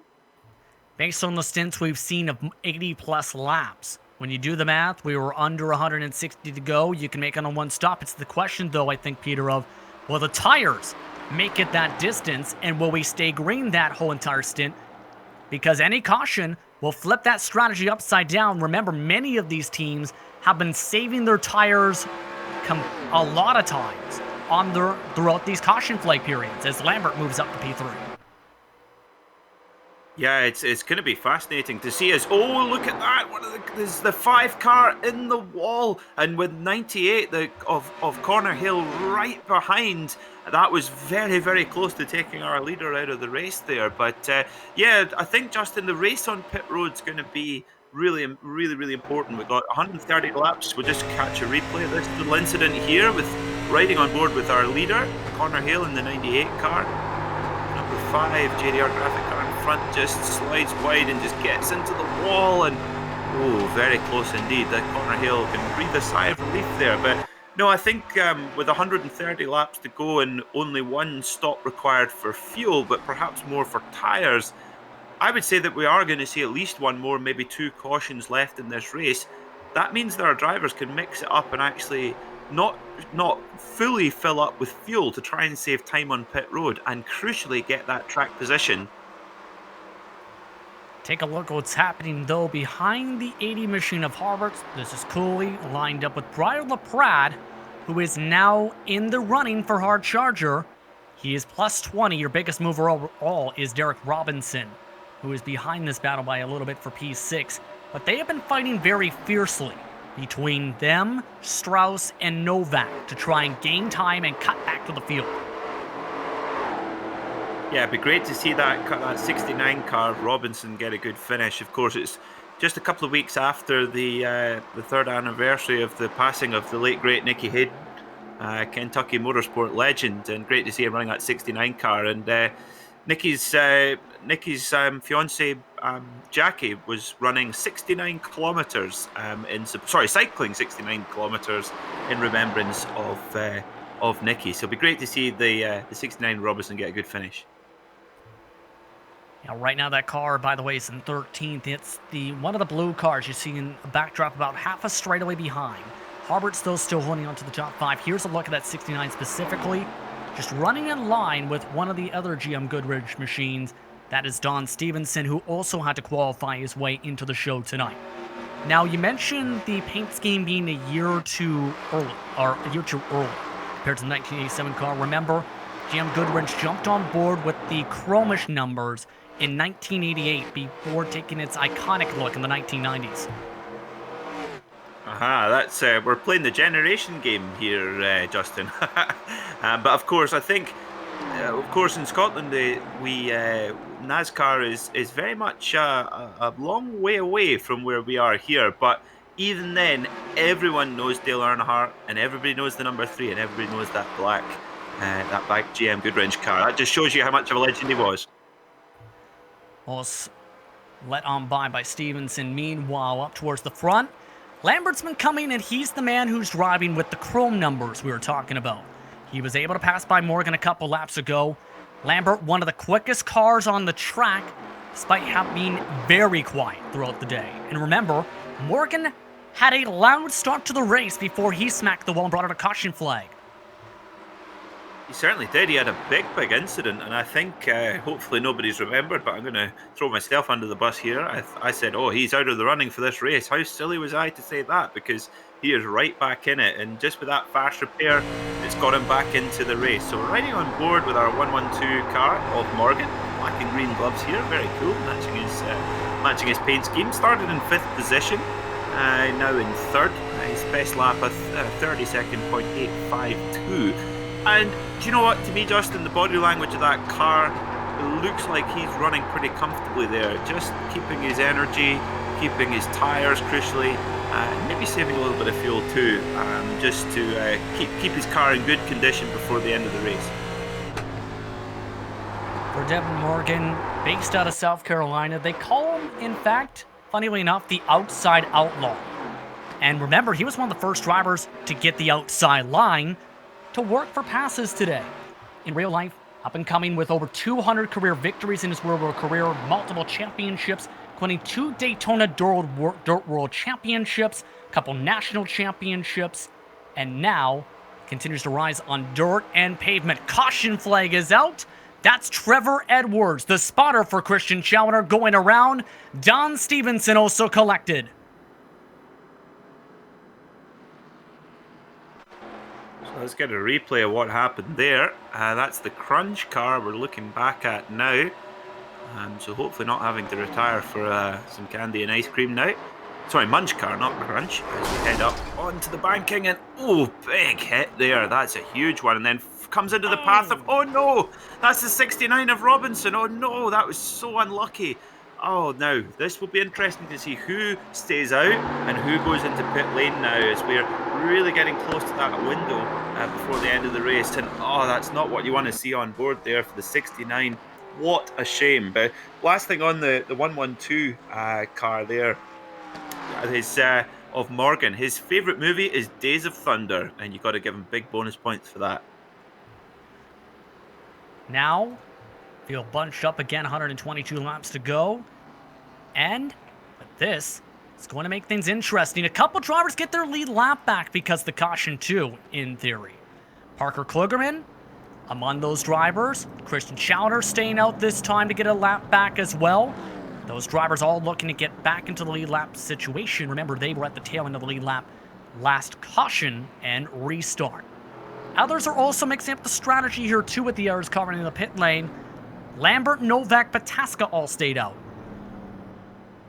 You notice also crucially our 4 lead cars all mirroring each other and going straight into pit lane. Now, what do you think here, Justin? It looks like the drivers have got enough tyres left. Would you just take them here while you're in anyway?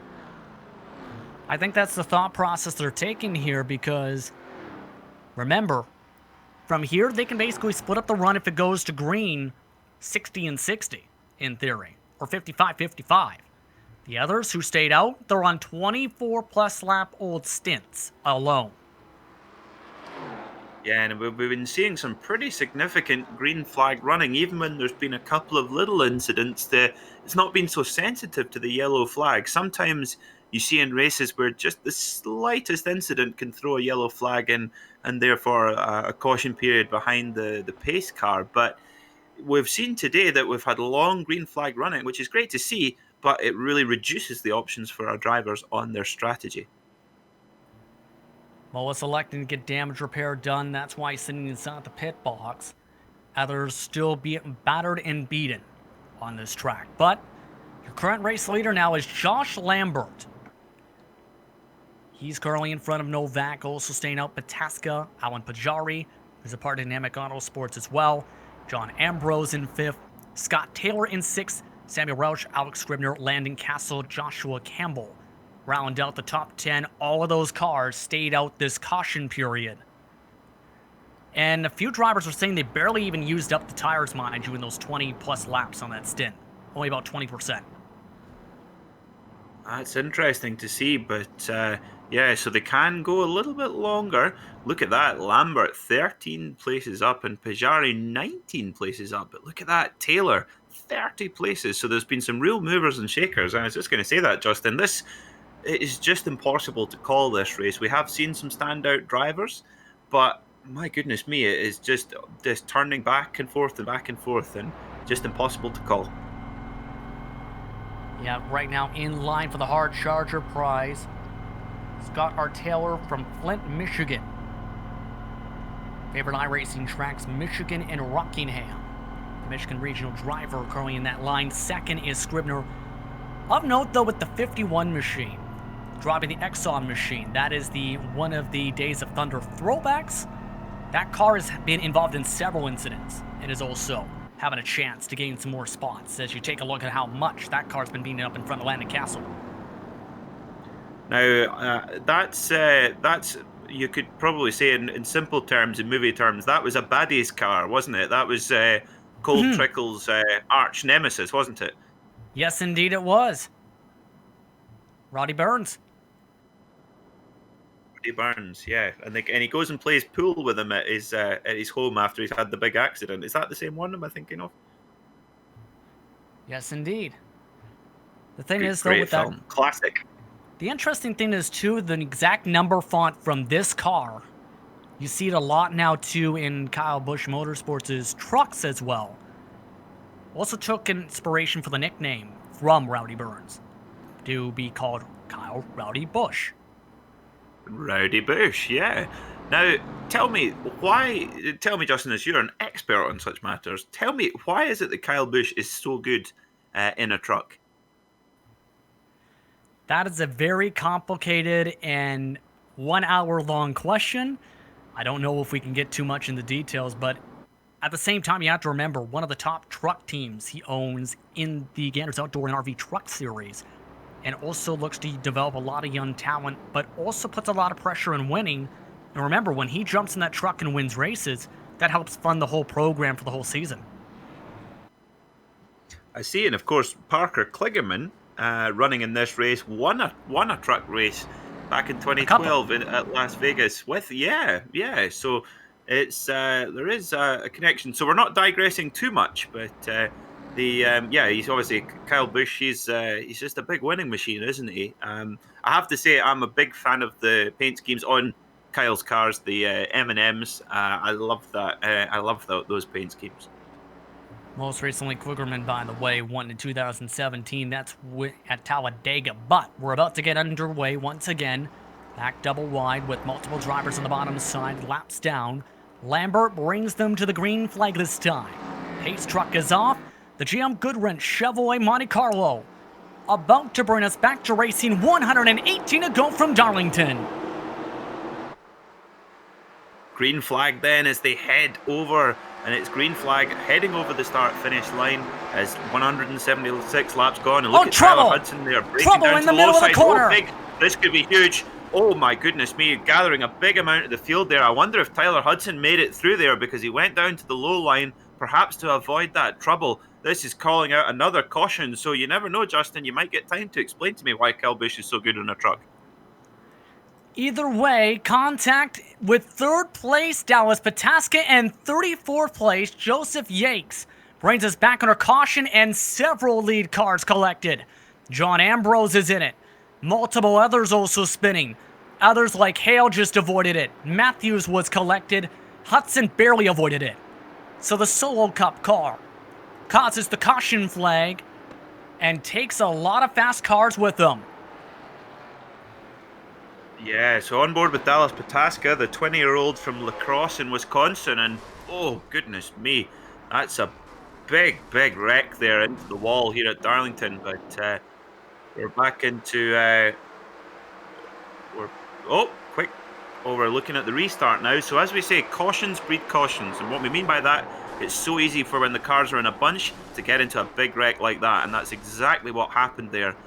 In that restart, when the cars are so close, it just takes the tiniest touch and then it turns into one big pile up. And even the pace car getting involved there. Pace car runs through the 87 there.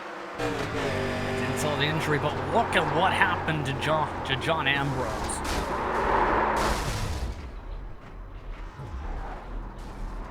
Oh dear, that's a big old wreck there.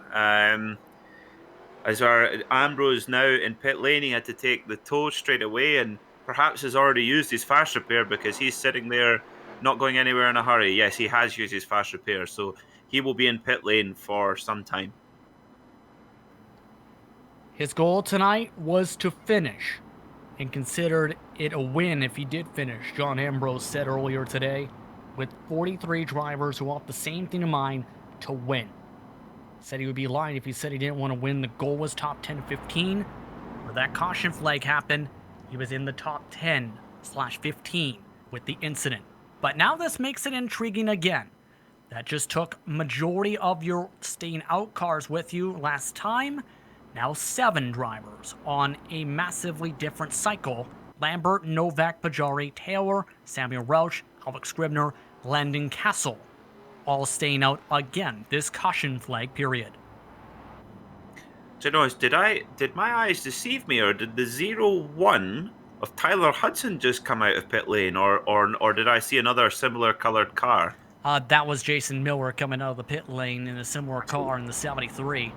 Taking a throwback to the Sitco machine. You talked about a little bit with the Wood brothers in that machine in the early days of the late 1980s, early 1990s. But still. At this point, though, despite all the incidents, just right now still 29 cars are on the lead lap. And only 3 DNFs the entire night. Yeah, that is extraordinary. And even though we've had some wrecks, it's they have been pretty spread out. You know, we've been running for 179 laps.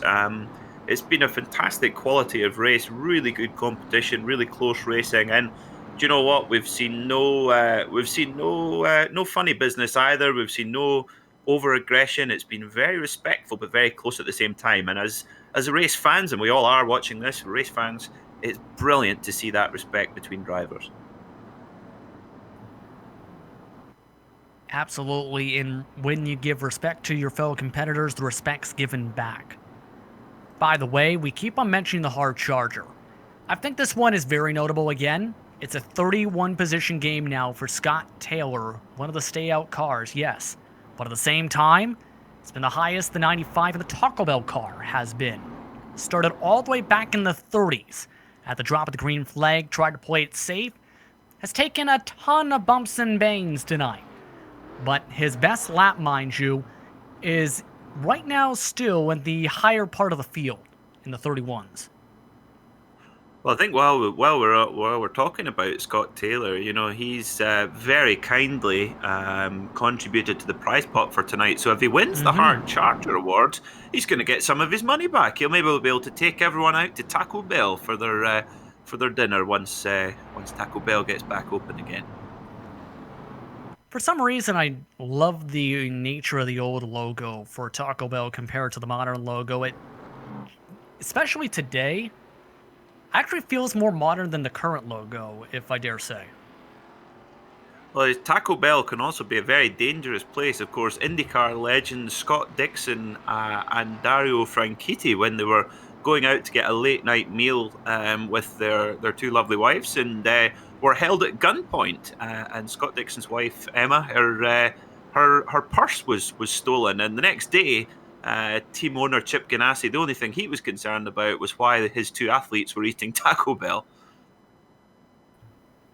On that point, getting ready to go back to racing, 1 to go. He'll be in P4. Lambert's your leader. Novak, Bajari, Taylor, Roush your top 5. Scribner in P6 plus 28 for him on the night. Landon Castle in 7th. Everybody else behind on fresher tires, rather. Connor Hale, Devin Morgan, Tyler Hudson round out the top 10. Following on board from one of the iRacing machines, this is Tyler Hudson in P10. Let's follow along with him as the pace truck drops and see how he maneuvers the field. Green flag waiting on the exit of turn 4. Lambert in control of the field. We're back to racing from Darlington. So we're riding on board with Tyler Hudson here as we go green, and of course we saw Tyler when he was at the lead of the field early on in the race. He was really strong off the really strong off the start, but not able to use that advantage. But back in the pack there. So it's the 28 of Lambert that leads from the 90 of Novak in the Sunoco car, and they're running side by side. Here goes Novak up the inside. Strong move there. New race leader Zach Novak once again. Bajari already up to P3 as well again. Lambert with a huge run, heading down the front stretch. Electing not to try and send it up the inside, however. Move Novak back to the point. Gained 4 tenths last time by. Of note as well, just as we went to that, Tyler Hudson dove and drove by 2 other cars from 10th to 8th down the back straightaway. Yeah, Tyler Hudson really on the move, showing himself that he is one driver to watch. Caution for the victory here. Caution is back out of the racetrack. We have another caution.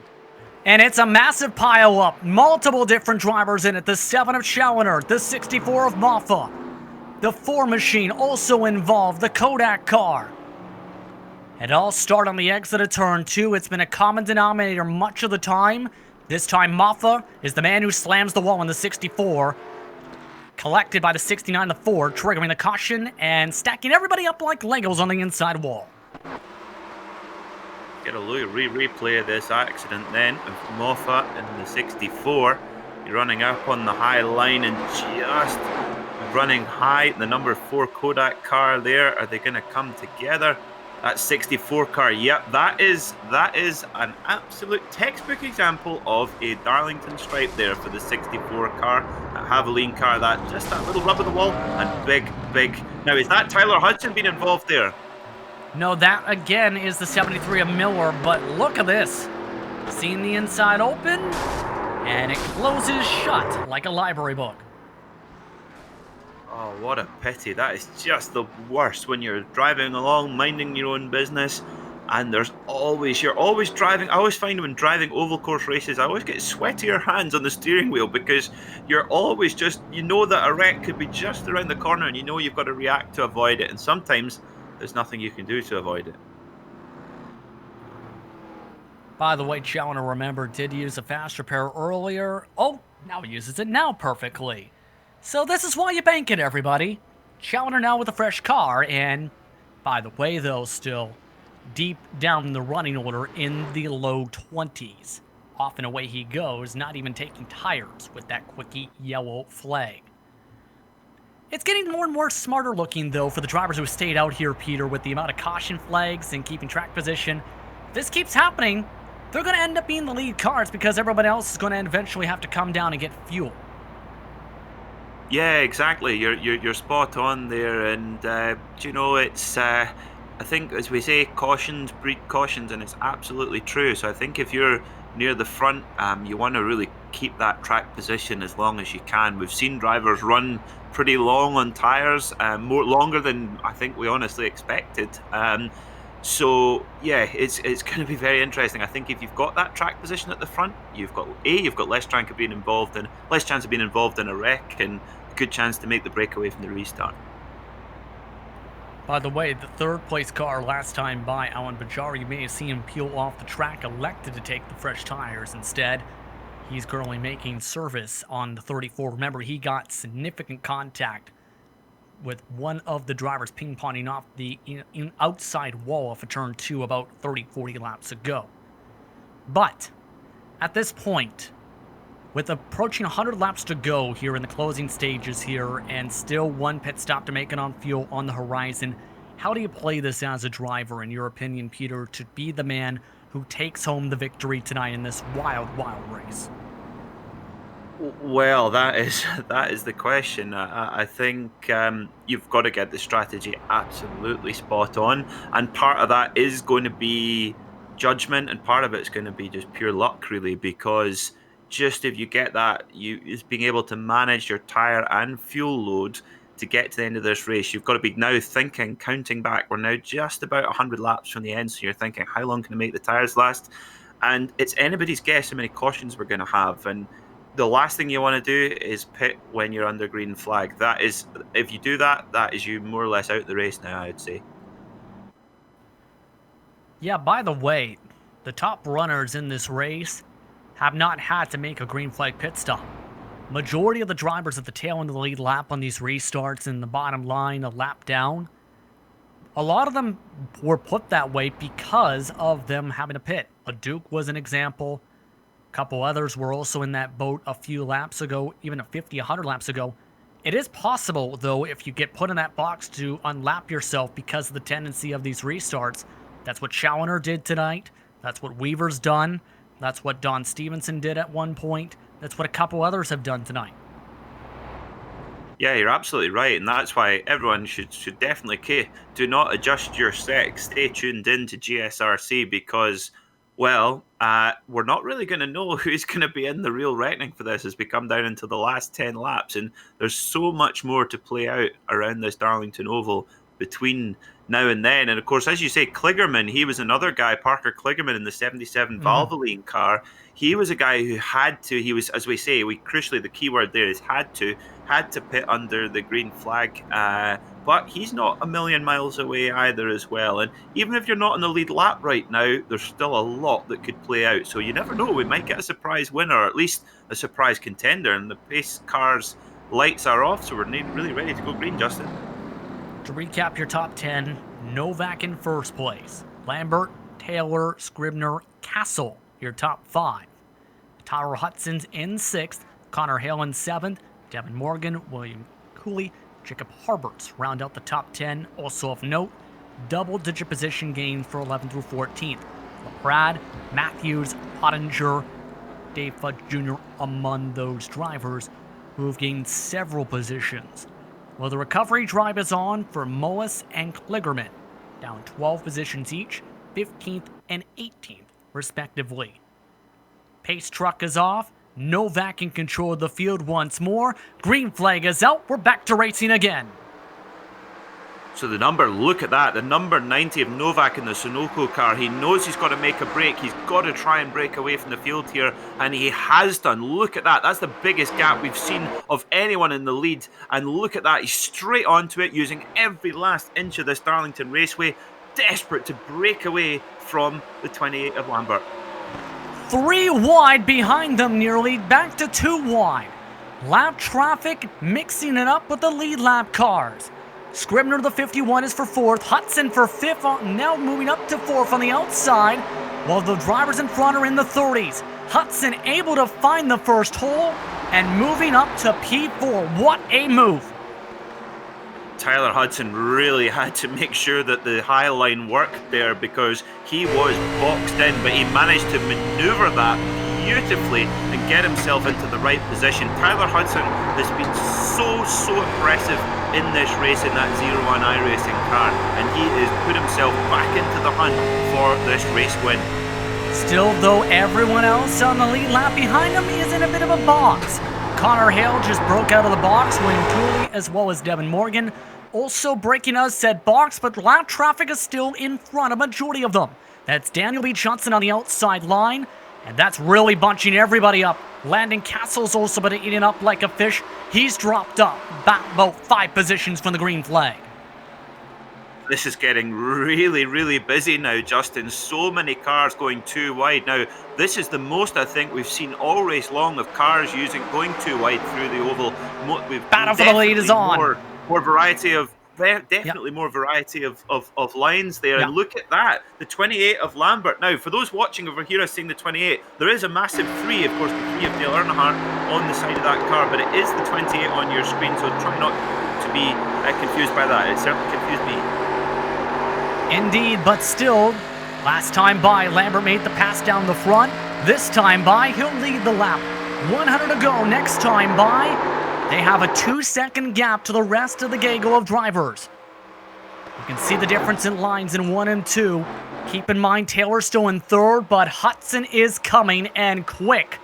He's the first driver on fresh tires. Still has 1 more lead car to get by. Made contact with Bataska in the corner entry.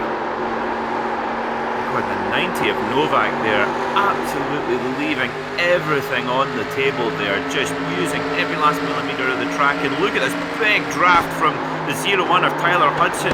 Really impressive there, using that Miller American car in front to get a big old draft into the banking here, and then back onto the back straight. Move Hudson up to 3rd, and remember, he has the freshest tires now inside the front of the field. Taylor, 46 laps into the stint, including caution laps. Then it's Connor Hale leading the 5th, 6th, and 34th train. A few car lengths behind all of this. So Hudson's got the advantage of at least a couple seconds in clean air to run forward. And by the way, he can technically draft down the straightaways with Bataska, who is trying to unlap himself in all of this. Yeah, Bataska providing a brilliant ally there for the 01 of Hudson, and as you rightly say, Justin, he can use that lap car to his advantage. He's got a little bit of clean air, so he can then use that car of Bataska to drag him up towards Lambert and Novak and really put those new Goodyear tyres to full use. Under 100 laps to go in this race. Still, craziness is pursuing for some of the groupings. Go back around P12. That's where Landon Castle was already dropped. They are continuing to go back and forth. They're coming off turn 2 now behind the 89, where Trevor Edwards, Trevor Ducharme, many others have been shuffling around for that spot. Yeah, it's really busy back there, and that pack is getting really, really fierce with Matthews and Ottinger and Mullis. Look at this. This is properly busy.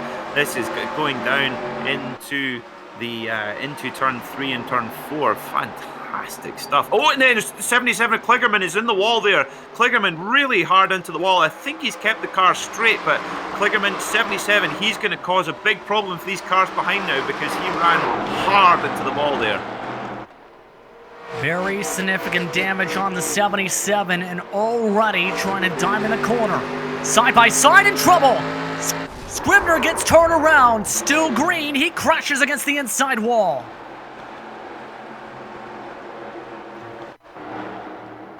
Let's take a look at the GSRC replay as this is off of turn 4. Big old turn there. Rowdy Burns in the wall. And contact that time was with Donovan Strauss. No caution flag, though. Stayed off the racing line. He is now one of the last cars on the lead lap in 29th position. P5, that's where Taylor's now trying to hold off multiple cars. Johnson, who is in 34th. Cooley for position. Harbert for position. And Ottinger for position. All trying to snake around side by side, still with lap traffic.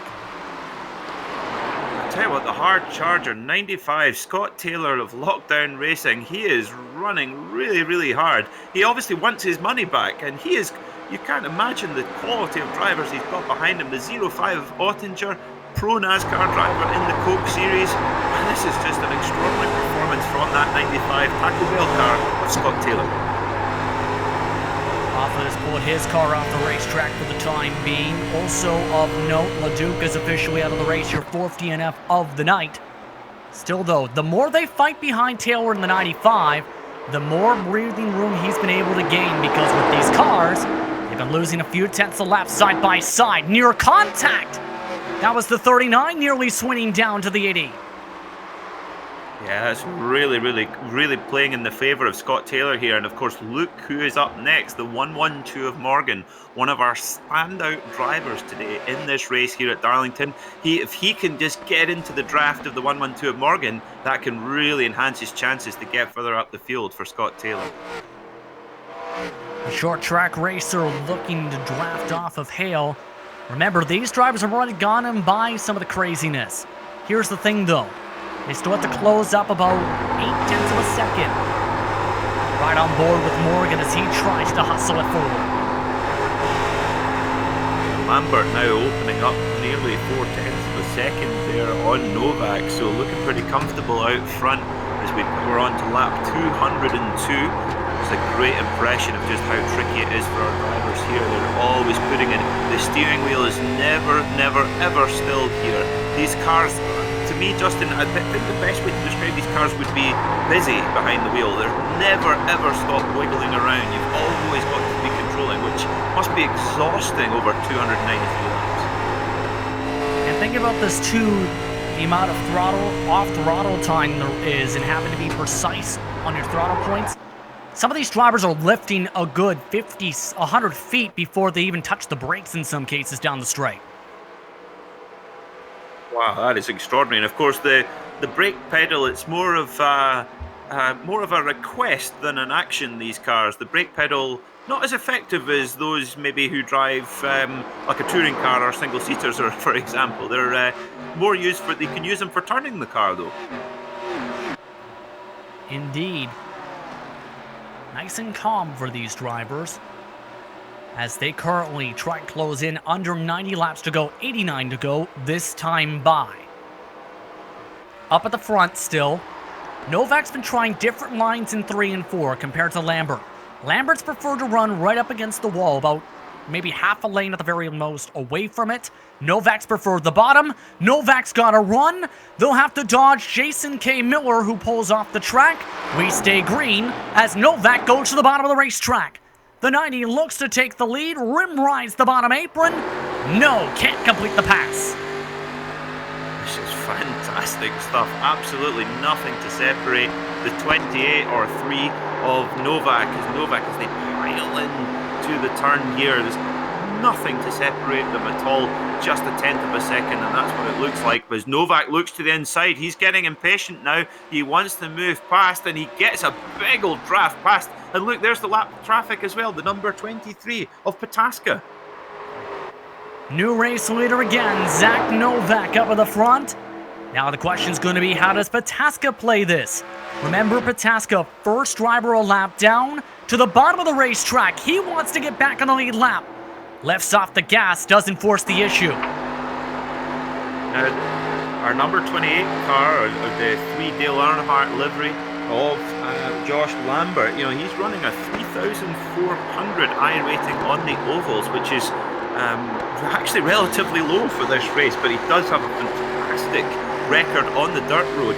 In fact, a 36% win percentage on the dirt road. So actually, our dirt driver's doing very well in this race, Justin. Yeah, Ducharme in 12th position, for comparison's sake, one of the pro dirt drivers in the field tonight. But Pataska back on the lead lap.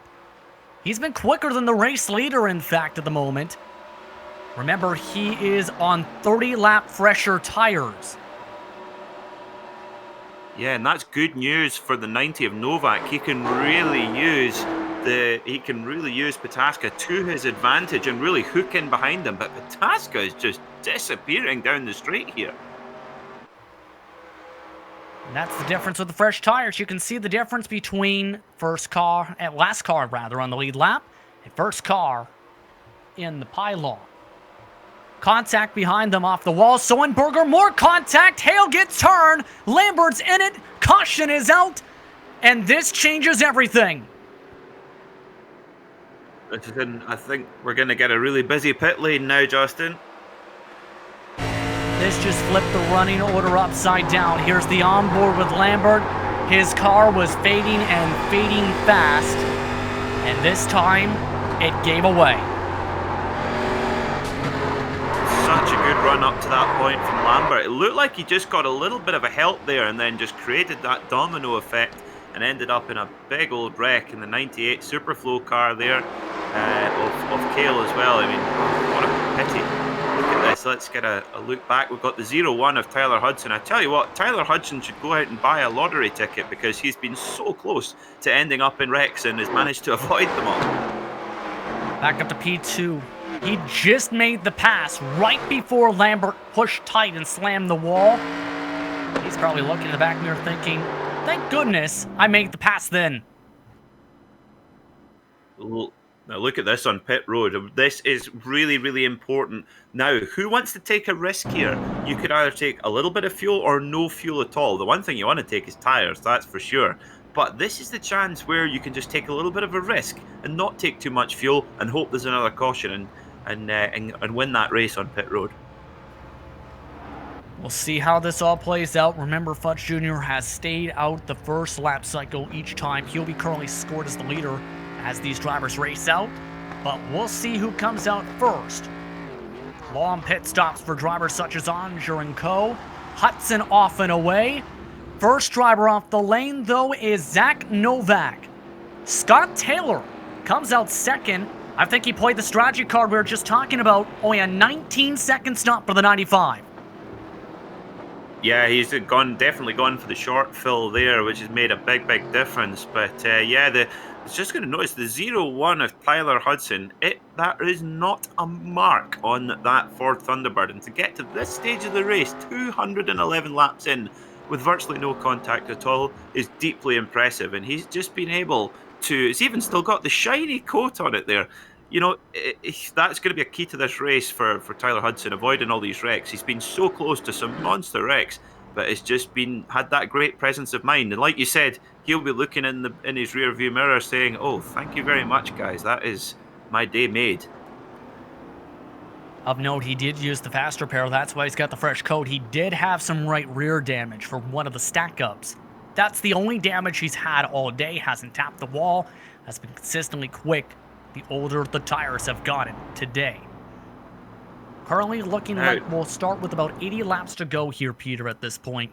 Now that everyone's good on fuel that has come down to the pit lane, now it gets interesting in how these drivers play it the rest of the way. Several drivers have various different levels of sets of tires, it also now is going to come down to track position potentially, I think.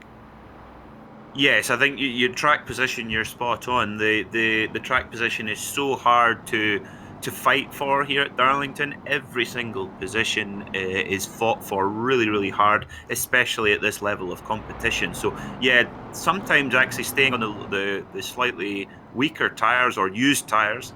And keeping the track position could be really important. But also want to give a shout out to John Ambrose. We know that he wanted to finish this race. Well, he's back going again, and he has the next car right behind the pace car there in that red and white machine. So hopefully that means he's going to be able to complete his mission for the day to get to the end of this grueling race. Scored in front of the leaders, by the way. This would put him 2 laps down at the moment based on where they place him, if they let him by the pace car on the wave or if they let him go on the inside. Lambert has been given cause of the caution flag, end of longest line penalty for the GM Goodwrench machine. But again, the top 10 now is Novak, Taylor, Hudson, Morgan, Harberts, Cooley, Matthews, Ducharme, Mullis, and Kligerman has snaked his way back into the top 10, Peter. He is like the cat with 9 lives. He seems to be involved in a lot of... He's hit the wall a few times. He's been involved in wrecks. But he's still in this race. And I guess he would have been one of our drivers who's been on pit lane. So he's back and refreshed and ready to have an outside chance for the victory here. Indeed. Many drivers maybe starting to feel a bit of the nerves here too. They've been racing now for 2.5+ hours, Peter, not including the practice time, the preparation, the ones who had to qualify their way in. Out of the 17 non-locked-in drivers who had to make the top 11 to get the final grid slots. It's been a busy day and a busy night of preparation by everyone involved and all the drivers involved. Yeah, it really has. Our highest position from the pre-qualifying is Devin Morgan in the 4th position in the 112 car. Now, for those listening and watching, first of all, thank you for your company. But for those we're talking about the pre-qualifying, one thing is for sure, they were not in pre-qualifying on ability, more on demand for this race. In fact, actually, the quality in pre-qualifying was extraordinary. So those were just drivers who were a little bit late to the party or on the invitations and had to fight it out for their space. But there were some very high quality drivers in that pre-qualifying. Hale was one of the highest running drivers from that last chance qualifying session before that last caution. That's now gone to Morgan's hands. He's in P4. Pace truck is off. Zach Novak in control of the field in the Sunoco Motor Oils machine. Off and away once more, another perfect launch. What a slingshot there from Novak, and look at the 0-1 of Tyler Hudson, our other fast starter. He's got to get past Scott Taylor quickly, and he does so in that 95 car. And look at the 112 of Devin Morgan, who nearly kicks the wall there, getting very, very loose coming round turn 1 and turn 2. But look at Novak, he's making a breakaway. Tyler Hudson cannot afford to let him get away. He's got to get there and make 90, the number 90 of Novak, really try hard for this win. Novak pulled away by 0.7 of a second already. Half of that 10th was just given up to Hudson. Down to 0.6. The 0-1, he's coming in quick. Hudson very confident compared to Novak. Yeah, we've seen Tyler Hudson in the 0-1 really make that high line work so well, and it is such a high risk, high reward option to go up that wall. Look at that, he's just so close to the wall. That's the one thing I think that makes Darlington such an exciting racetrack to watch these cars, because they're big, they're heavy, and they're very difficult to drive in a precise manner, and that's exactly what these drivers are doing. Fascinating stuff. In the span of 2 laps, Tyler Hudson has closed the gap from 0.7 to under 1/10. Battle for the race lead is on. Novak already saying go on by. Tyler Hudson back to the point. Tyler Hudson, yeah, making a really quick move off this restart. So the number 90 of Novak, what's he going to do here? You know, is he going to snap straight back and try and slow the pace down of Tyler Hudson and make sure he doesn't get away? I think he's going to have to. I think if 90 Novak, he's really got to try and hustle Hudson here and try and slow him down a little bit. Yeah, the question's going to be, though, can he keep up? Remember, Hudson has been so stellar on the long runs. Novak's been committed to that bottom line. That's the line that was one of the quicker lines of note for the 2019 running of the eNASCAR Coca Cola iRacing Series' throwback race. That's not as sticking as much compared to some of the drivers who have used the top line, it seems, in a majority of the field tonight. By the way, Morgan has gone into P3. P4 is Harbert's. Cooley now is in 5th, and Taylor's already been cycled back to P6 in the Taco Bell car. I tell you what, this is just an absolute masterclass here from both the 0-1 of Tyler Hudson and the 98 of Novak, running so close to that wall. And anybody cynical watching this just think that NASCAR's just turning left? Well, you are so wrong, because the 2011 NASCAR Cup driver Andy Lally, and of course 5-time Rolex 24-hour winner, of course his speciality sports car, but his dream was to race in the NASCAR Cup Series, which he achieved in 2011. And he described the NASCAR Cup car as basically like driving a speedboat with a space shuttle engine, and to be able to drive such a machine so precisely is an incredible skill set required. It takes a lot of talent to be at the top levels, even in the iRacing sense as well, because remember, you don't have that feeling in some cases of having the car underneath you to feel those motions as well. So it can be challenging here on the surface as well, compared to real world as well. Novak, meanwhile, has gained a few tenths the past couple laps. Hudson still prefers the bottom. Novak on the bottom. Here comes Morgan for P2. Oh, right round the outside from Morgan here in the 1-1-2. He's got a massive run here, able to hook into the back of the 0-1 of Tyler Hudson and get a drag from there. So Novak back to third now, but Novak has been consistently running at the front throughout this whole race. Over 200 laps, he's always been thereabouts at the front. So you maybe think that Novak is just perhaps conserving, just consolidating, and knowing there's still 70 laps left of this race, and it's going to be very difficult to make it to the end on these tyres, and they're bound to have to come into pit lane at least once more. Side by side now for the race lead, though. Morgan, the glove box motorsports machine, trying to make the bottom work for the race lead. Hudson trying to fight back on the top line.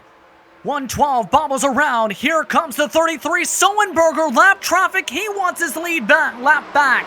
Dives to the bottom. Morgan forced back up to the top. Morgan nearly taps the back end of Hudson. They rim ride as they come off of turn 4.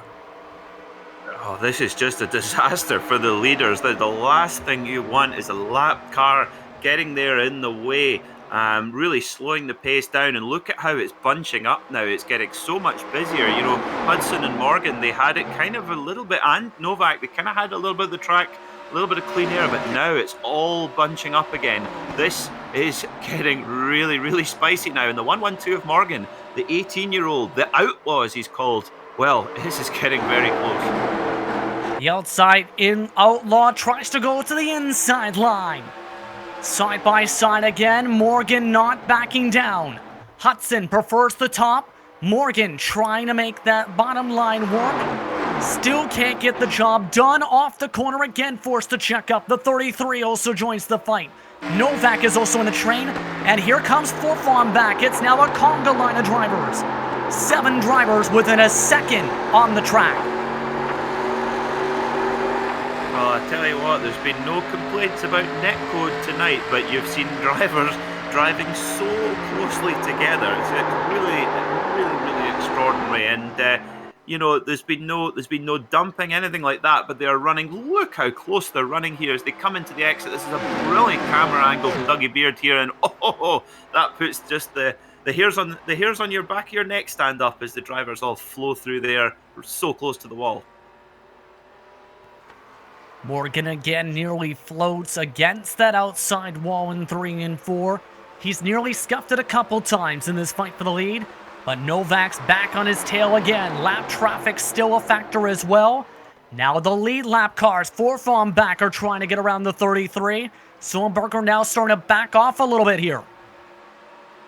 Oh, and just a little wobble there from Hudson coming out the exit of the corner, and that might just check everybody up a little bit. And look at the 80 of Harberts, another driver we've not really mentioned an awful lot, but just quietly managing away there. And also the 51 of Matthews, we thought they were out of the running for the hard charger, but in that pink and yellow car, they're back running again as Morgan in the 112 tries to make that inside line work once more, and he has. Finally makes the pass work, but here comes Hudson. Tyler Hudson electing to stay single file this time, though. And a bit of contact, a bit of a chain reaction in the lifting point. Novak hits the back end of Hudson. Novak to the bottom side. Everyone keeps it straight, though, but Morgan pulls away now by 3/10. That was more than a tap. That was a big bump there from Hudson. I don't think intentional, but just almost a circumstance of these cars running so closely together. And Novak has just been able to hook in a little bit to Hudson, but it hasn't slowed down Morgan down much either. In the 112, he's been able to get a little bit of breathing space. Novak still prefers the bottom, but look who's joined him on that line. Tyler Ducharme, who started last man Charlie on the field in the 5, up to 7th, nearly took away 6th, nearly tagged the contact with the 51 of Matthews. Has been also trying to use the bottom line to push. He's been really good off of turn 2. This time can't get as good of a run, forced to check up a bit. So of course you're saying Ducharme number 5 is one of our dirt trackers. Now, just in NASCAR we see a lot of guys that come up from a dirt track background, guys like Kyle Larson and so. Is there a typical line that they normally follow, the low line or the high line? Is there any kind of traits that you can spot from a dirt tracker coming into the pavement? Well, some of the skills definitely cross over. Remember, Zach Novak competed in the World of Outlaw Sprint Cars Championship on iRacing. Luke Clampett as well was in that same boat. A couple others who run in eNASCAR also went to the dirt side. Some of those skills definitely transfer over, but it's a whole different ball game, remember, because, well, it's dirt compared to pavement. Novak's in 4th. Ducharme, for comparison's sake, who's getting ready for the late model side of things, just made the pass for 6th behind.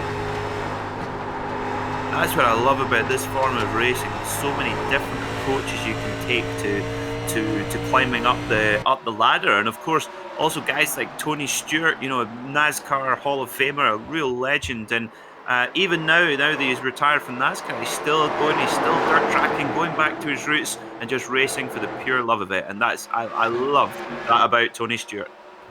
Actually racing in a real-world event this upcoming weekend, but 2nd is up for grabs. Hudson on the top. Harbert's not letting him have any room to breathe. Bit of a squeeze. The 80, though, can't complete the pass. Zach Novak takes advantage, retakes 3rd position, and move Ducharme into the conga line. Cooley, and look who's in 7th. Jimmy Mullis is back in contention.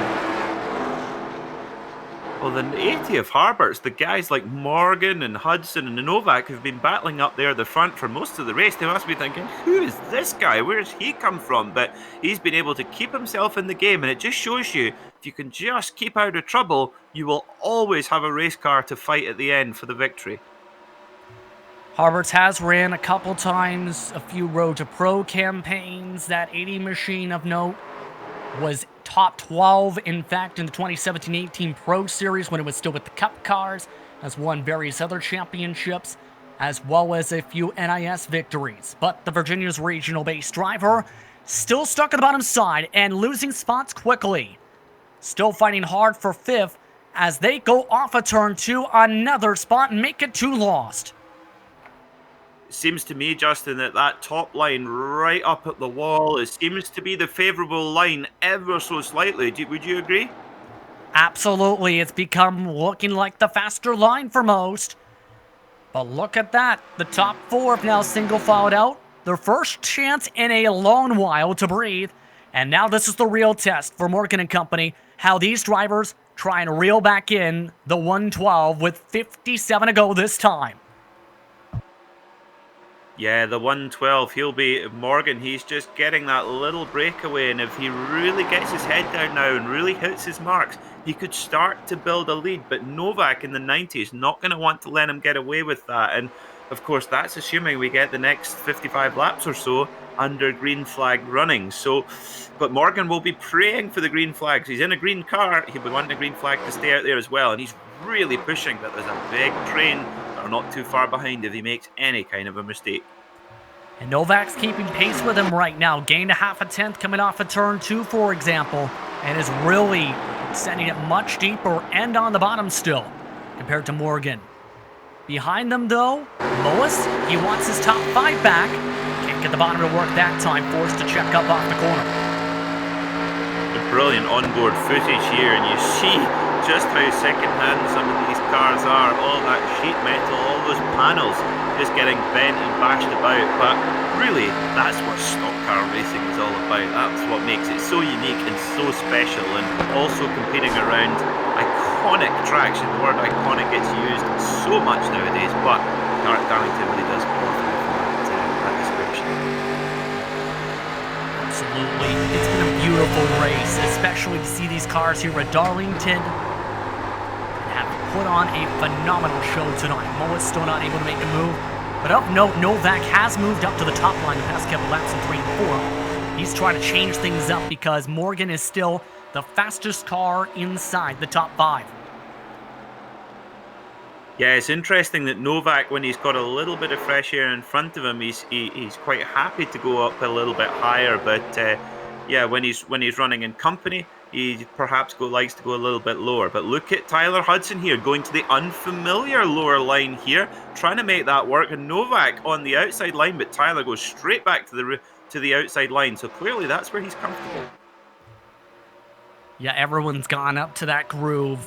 And that's where the rubber's built up, and that's what's been one of the fastest lines here at the track.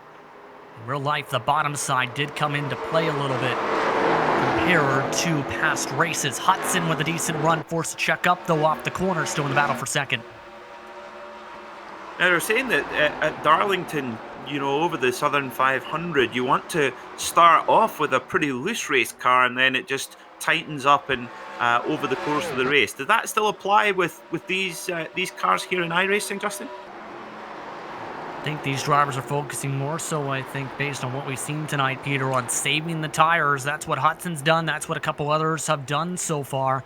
And I think Hudson feels like it's go time now with 52 to go, because his pace did pick up about a half a tenth to attempt the past 5 laps. Yeah, he's really pushing on Novak now, is really forcing him to get involved there. But the 5 of Ducharme, he's really on it as well. And all the while, if these drivers start battling at all, they've really got to be smart now. The 5, the 0, 1, and the 90, they can't afford to start battling with each other, because that will just allow the 1, 1, 2 of Morgan to get even more crucial development. Still dead even pace compared to top line of car and Morgan taking any chances of trying to make a move quite yet. Both duck and bomb. Nearly 3 out of 3 seats drop the green flag about 8:30 p.m. Eastern tonight. Been a phenomenal show with multiple different leaders, multiple battles for overfront, multiple strategy calls. And now, with 50 to go, the question for me, how is that? Let's take a listen.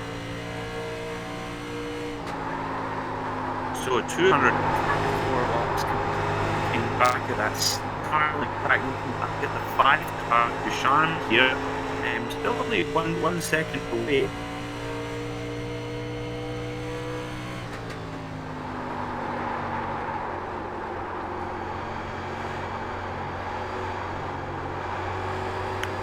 Trouble for Ducharme. He slams the outside wall. We stay green as he rode the safer barrier. Somehow we are still green.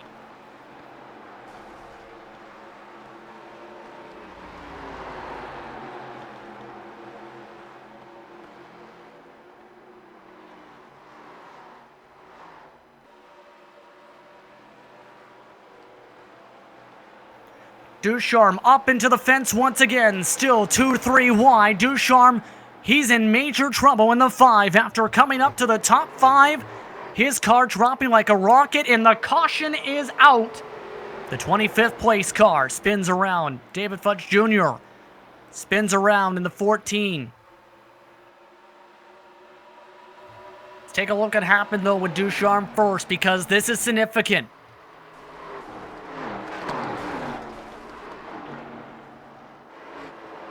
Rode the wall really hard there. Running up the wall there, and big wreck there. And if you ride the wall like that, it significantly damages suspension. Then you have that gaggle of cars right behind them who, over public voice chat, were panicking. Because you've got a car now 20 miles an hour off the pace. All these cars had to get by cleanly, and somehow they did. Barely. One of the big losers there was the 46 of Mullis. He was the next guy along, and that really hampered his pace and took his top 5 chance. Perhaps. Fudge Jr. was the caution in the 14. He's blown his motor, but now this gets really interesting. Drivers making their way towards the pit lane. Several sets of tires still available. Remember, 8 tire set limit tonight. Most drivers have saved them for these moments. Most of the lead cars coming down the pit lane this time. And this could very well be the last stop for our leaders here. So the racing pit lane is going to be absolutely crucial, because this might well be the last chance that they get. With 247 laps complete, we have, if my math is correct, 45 laps left to go. Now that is, as we've seen, Justin, that is enough on tyres and certainly on fuel. So no need for our drivers to come back in again here. Question's going to be who comes out of the pit lane first. We've seen a bit of strategy calls, the last caution flag. We'll see who can come out first, and a major call coming, in fact, from one of the drivers involved in an earlier caution flag. Connor Hale is your first man off the pit lane. 12-second pit stop. How about that? 2-tire call for the first time tonight. That could be critical. If Connor Hale can make this work, maybe with a couple of cautions just to ease off the wear on those tyres over the last 45 laps or so, that track position could be absolutely massive. And we know that he has front-running pace. He's been quick all night long. Take a step aside, 45 laps to go for tonight's coverage of the Throwback 400 Invitational at Darlington, presented by Dynamic Autosports.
Back to racing in just a moment here at Darlington as we get ready for the home stretch. 42 laps to go when the green flag flies for tonight's coverage of the Throwback 400 Invitational at Darlington, presented by Dynamic Autosports.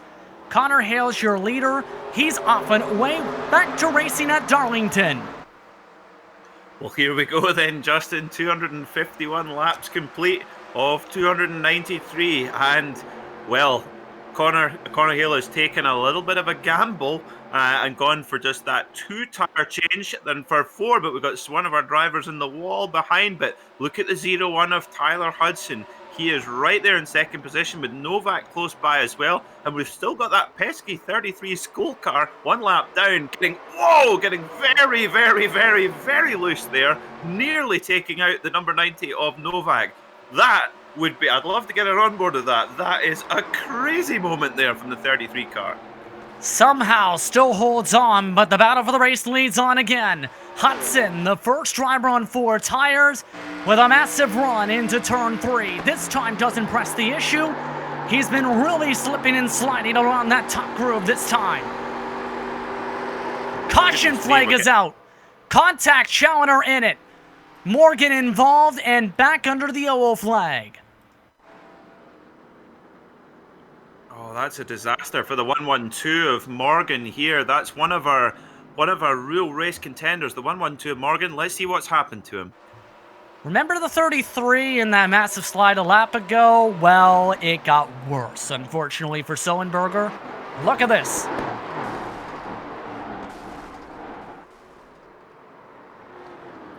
Nowhere for Morgan to go.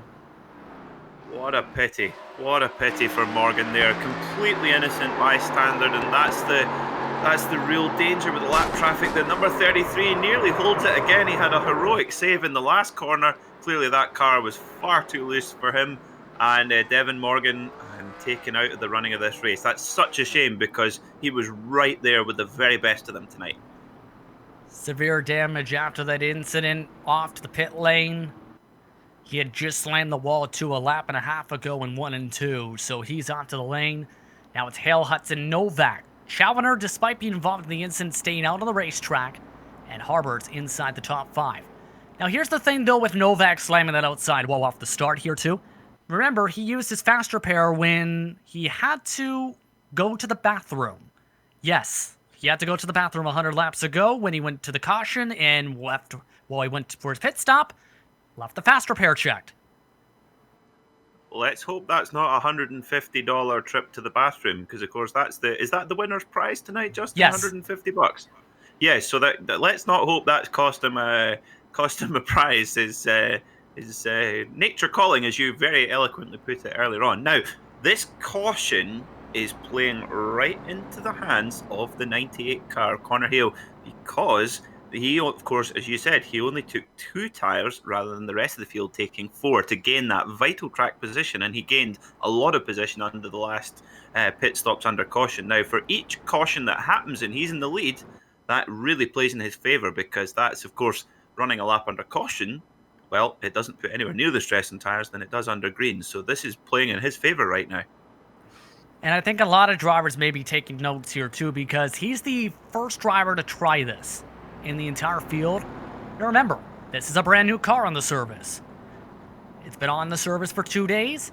This is something they may think about and say, if I can get 2 tires to work at Darlington, where else can I make it work if I need to take 2 tires if there's an official or a hosted event? Oh, absolutely. I guess if they run these cars at somewhere like Bristol, I guess there's little takeaways you can take from Bristol and from here. Of course, Bristol a little bit shorter and a little bit more banked, but yeah, it's a voyage of discovery for these drivers. And I have to be honest, I would be incredibly impressed if they've tested that 2-tire strategy. Now, one of the most excited fan bases tonight is the driver of the 42 machine. In 29th position, been a quiet night for Trevor Trago. His car is currently the first driver 2 laps down, and the first driver any laps down after Sullenberger just DNF'd in this race. He's quietly running in the back of the field, yes, but if anything was to happen, there's a chance he can quietly come away with the top 25. Yeah, and it's a very, very colourful paint scheme there. It's almost got a little bit of the Scooby-Doo mystery machine about it there in his Chevy Monte Carlo. Freshenuphydration.com on the back of that car. And you can see there's a discount code as well for 15% off with the code DEPT. And that's at freshenuphydration.com for those interested. Taking inspiration from the Chip Ganassi Racing 42 machine numbers, by the way, you may notice. As mentioned, 2 laps down for him, but the race leaders still Hale, Hudson, Novak, Challenger, Harberts through top 5. It's been a race again of ups and downs, and there's been a ton of them. We've seen drivers go riding the wall like a skateboard. That driver in Ducharme, let's check on him real quick. He's in 14th spot. It's still a plus 29 for him, though. If he sticks there, he still wins the hard charger.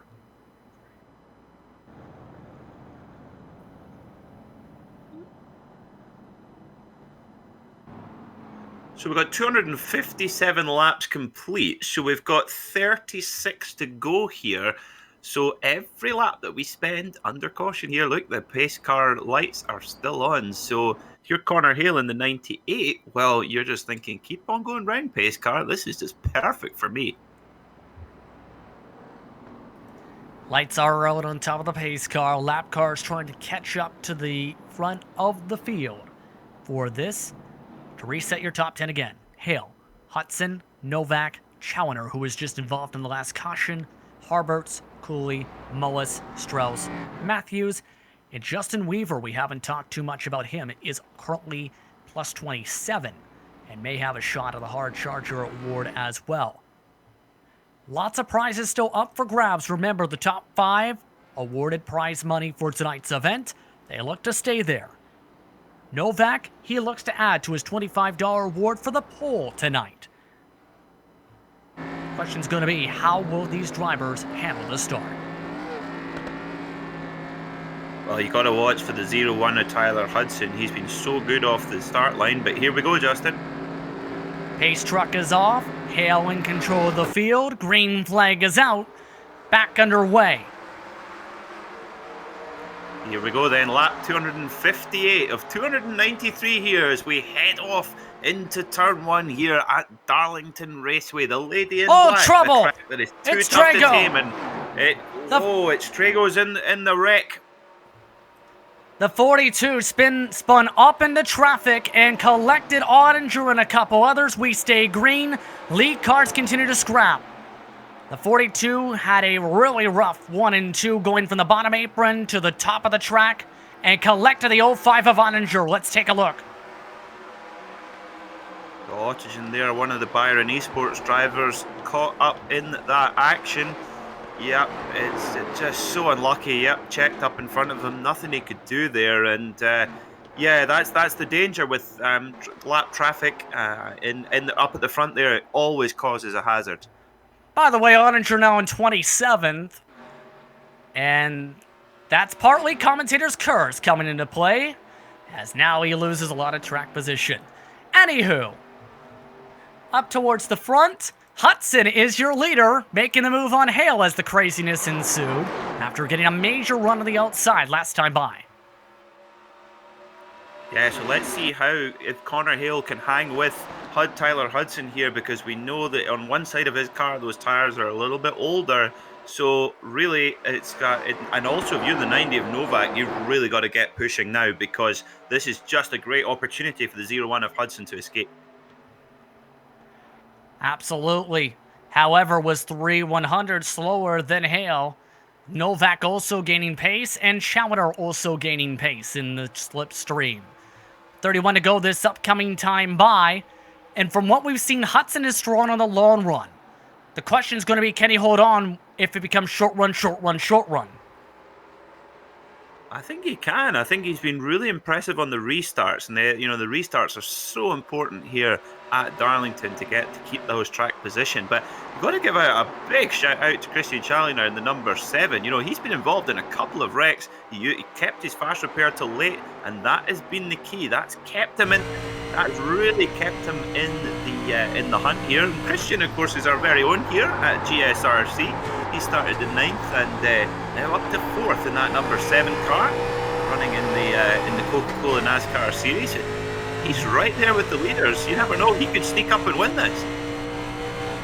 Especially after the rough race, but want you to listen in for the next lap or so, because there was discussion last night from some drivers. Does shifting work in 3 and 4 especially?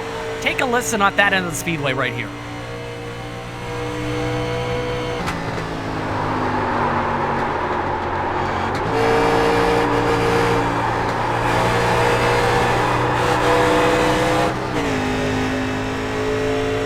They're definitely using third gear in 3 and 4, especially right now. This was talked about by some of the drivers in a fun race last night. That is extraordinary, yeah. Of course, the gearing, the 4-speed gearbox, traditional gearbox in these 1997 cars. And of course, is that a look back into the past is going to give us a glimpse of the future? Because, of course, with NASCAR looking to move to a 6-speed gearbox in the not-too-distant future, is that what we're going to be hearing more of on onboard shots in NASCAR in the upcoming years? I'm curious of that as well, but still, these 1987 cars, definitely trying to use as much RPMs as they can. 27 to go this time. Hale with a bit of a run off a 2. Still can't get enough momentum to make the pass, but you can tell Hale and Novak are slowly gaining pace. I think if you're a Connor Hale here, you've got to really switch to the strategy to try and get in the front and back the field up, because if you've not got that outright pace, which Tyler Hudson clearly has here, as you can see him stretching out down the back straight there, really, I think if you're Connor Hale, you've got to find a way to get in front of him and back him up, because that's it. Well, I think that's got to be a strategy to get to win this race. Here's the thing, though. It's still going to be difficult to make the pass. 26 to go this time. And this entire lead group, mind you, is being stacked up in Hudson's direction. Top 8 are all in this lead pack. And Challenger wants to try and be the first man to make a move. Side by side for third with Novak. With the 90 back off, no, Challenger can't complete the pass. Forced back into single file. Tell you what, the 90 of Novak really showing that he can run whichever line he wants, and perhaps learn the high line from Hudson in the time that they've spent together on track, which has been considerable over this race. So we're riding on board with Christian Challenger. He might be on his night off tonight, but he's doing some great camera work here for us as we follow the number 90 Sinopo car of Novak as they're really coming to the very much the, we've got a yellow flag here. Caution. So we're going to be back under the pace car, and that is good news for Connor Hale in second position. Let's see what's happened. And trying to look for the reasoning here, we'll try and find it as soon as we can. It might be the 87 is what we may be hearing. That was Yakes. There was some trouble coming through the corner. Yes, indeed, it is Yakes. On lap 261 for him, he's several laps down, smacks the wall, and pinponned right back into the racetrack. Before he can get towed, the caution came out. Take a look.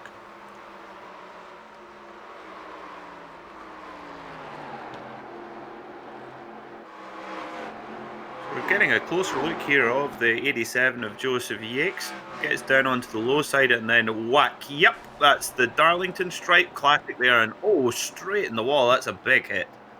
And the reason there's the tow truck, you seen that error car trying to avoid him. I believe that was Ottinger, yes. Ends up being close enough to trigger the caution flag. And now that really opens up the Pandora's box for strategy with 23 to go.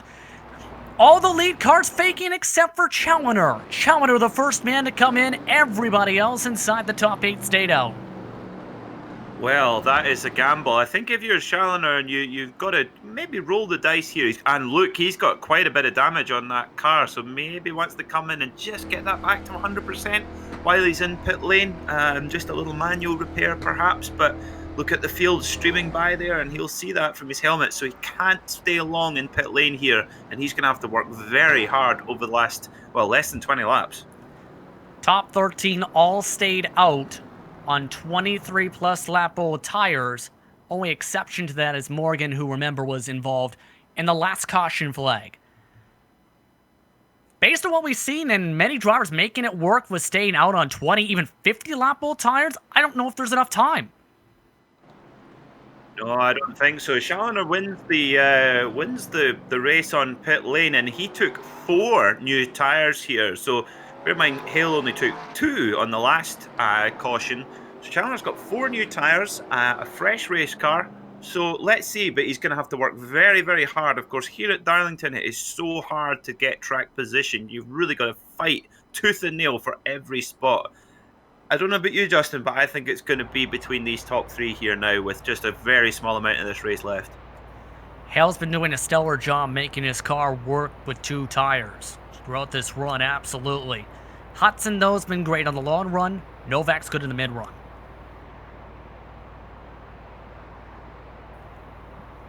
As we get ready for this closing stage of the race, we'd like to take the time to thank our sponsors once again for tonight, Sin City Pilot Cars and Heavy Haul. They covered part of the broadcast cost tonight and half the prize pool. I'd like to thank him and Chris Wood for being a part of tonight's event. Also like to thank Midwest Power Source and Jason Tarasenko. Tarasenko, part of tonight's live admin crew, also contributed to the prize pot. Dynamic Autosports, one of the top technical alliance teams in iRacing, hosting this event and organizing as well as the prize pool. And Lockdown Racing Scott R. Taylor, who also contributed to tonight's prizes for what has been a very competitive race tonight from Darlington Raceway. Still 21 laps to go. Currently at the moment, as to refresh you, the top 13 stayed out, 14th on back on fresh rubber. Everybody else saving their tires, hoping for some luck.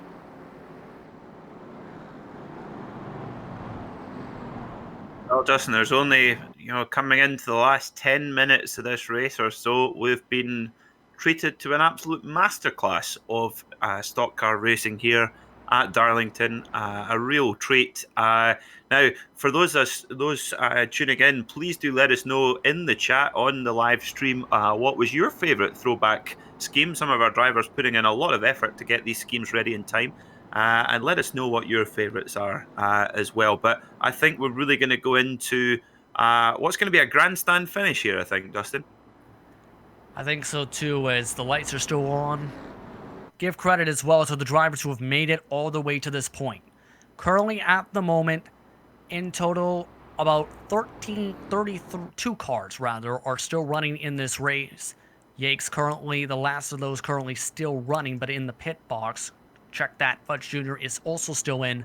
The DNFs tonight: Sullenberger, Ambrose, Johnson, Robinson, Jason Miller, Moffa, LeDuc, Holden, Gibson, and Wedner for tonight's race. Everybody else has stayed in contention, and 28 cars are still in the lead lap. It's still anybody's race. It certainly is, and the thing I love about it as well, we've got the battle between the Ford Thunderbird of the 01 of Tyler Hudson and also the Chevy Monte Carlos of Novak and Connor Hale there as well. And of course, the 2 big Detroit powerhouses of Ford and General Motors. It's a rivalry that crosses over many categories of motorsport. We see it very much in the V8 Supercar Championship in Australia, where Holden, the General Motors brand, go up against Ford. And it's a classic rivalry, and that's what's going to play out here in these final laps at Darlington as well. Lights are on top of the pace car. 19 laps to go. Only one driver on the bottom of the racetrack to deal with in the lap traffic conga line at the moment. Everybody else towards the back of the field who is not on the lead lap cycle. It is Tyler Hudson in control of the field. He has led much of the evening, especially on some of the longest runs. But the 2013 eNASCAR Coca Cola iRacing Series champion looks to close it out.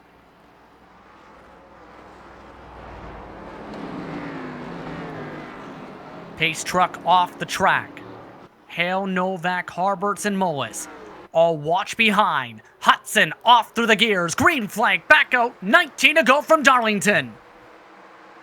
So Hudson gets another great move. He has just been absolute dynamite off these restarts. Look at the gap that he's pulling from Hale there. Perhaps maybe a little bit of traction with those slightly newer tyres. All 4 newer tyres rather than just 2 that Connor Hale took. But look at that, Hale's just gone backwards. No sign of Hale actually on my screen here. So I don't know what's happened to Connor Hale. Perhaps dived into pit lane, perhaps. But can't see him on my screen here. Yes, sorry, I can. He's appeared now. Perhaps flickering back again. Novak in the number 90 car there as well. But for Tyler Hudson, what a breakaway from the start there. Technical issue for Hale, loses him a little bit of time, checks everyone up, about 6/10 behind the leader. But Hudson currently setting sail. Novak in third, Harberts, Mullis, Strauss, Matthews, Kligerman. Now the top 8. As Hudson still taking advantage of this, pulling half a tenth to a tenth a lap. Yeah, look at Novak there. He's really getting hampered by the 98 of Hale. 98 of Hale really doesn't have the pace here, but this is all music. Trouble in turn one. Hard crash. Justin Weaver sent hard and flying into the air. The 66. Caution is back out. Slammed hard into the inside wall after door-to-door contact with Scott Taylor. They had a little bit of help too from the 32 from Trevor Edwards. I tell you what, Justin, that is bad news for Tyler Hudson, because he was just on a charge, broke away so well, and just a tiny little tap, and then one very, very big wreck. But yeah, Tyler Hudson, that is just a disaster for him, because he was building a fantastic lead. Let's take a look from Jake Bryan, curling 19th, had contact off the corner, mind you. Just listen at what he sees.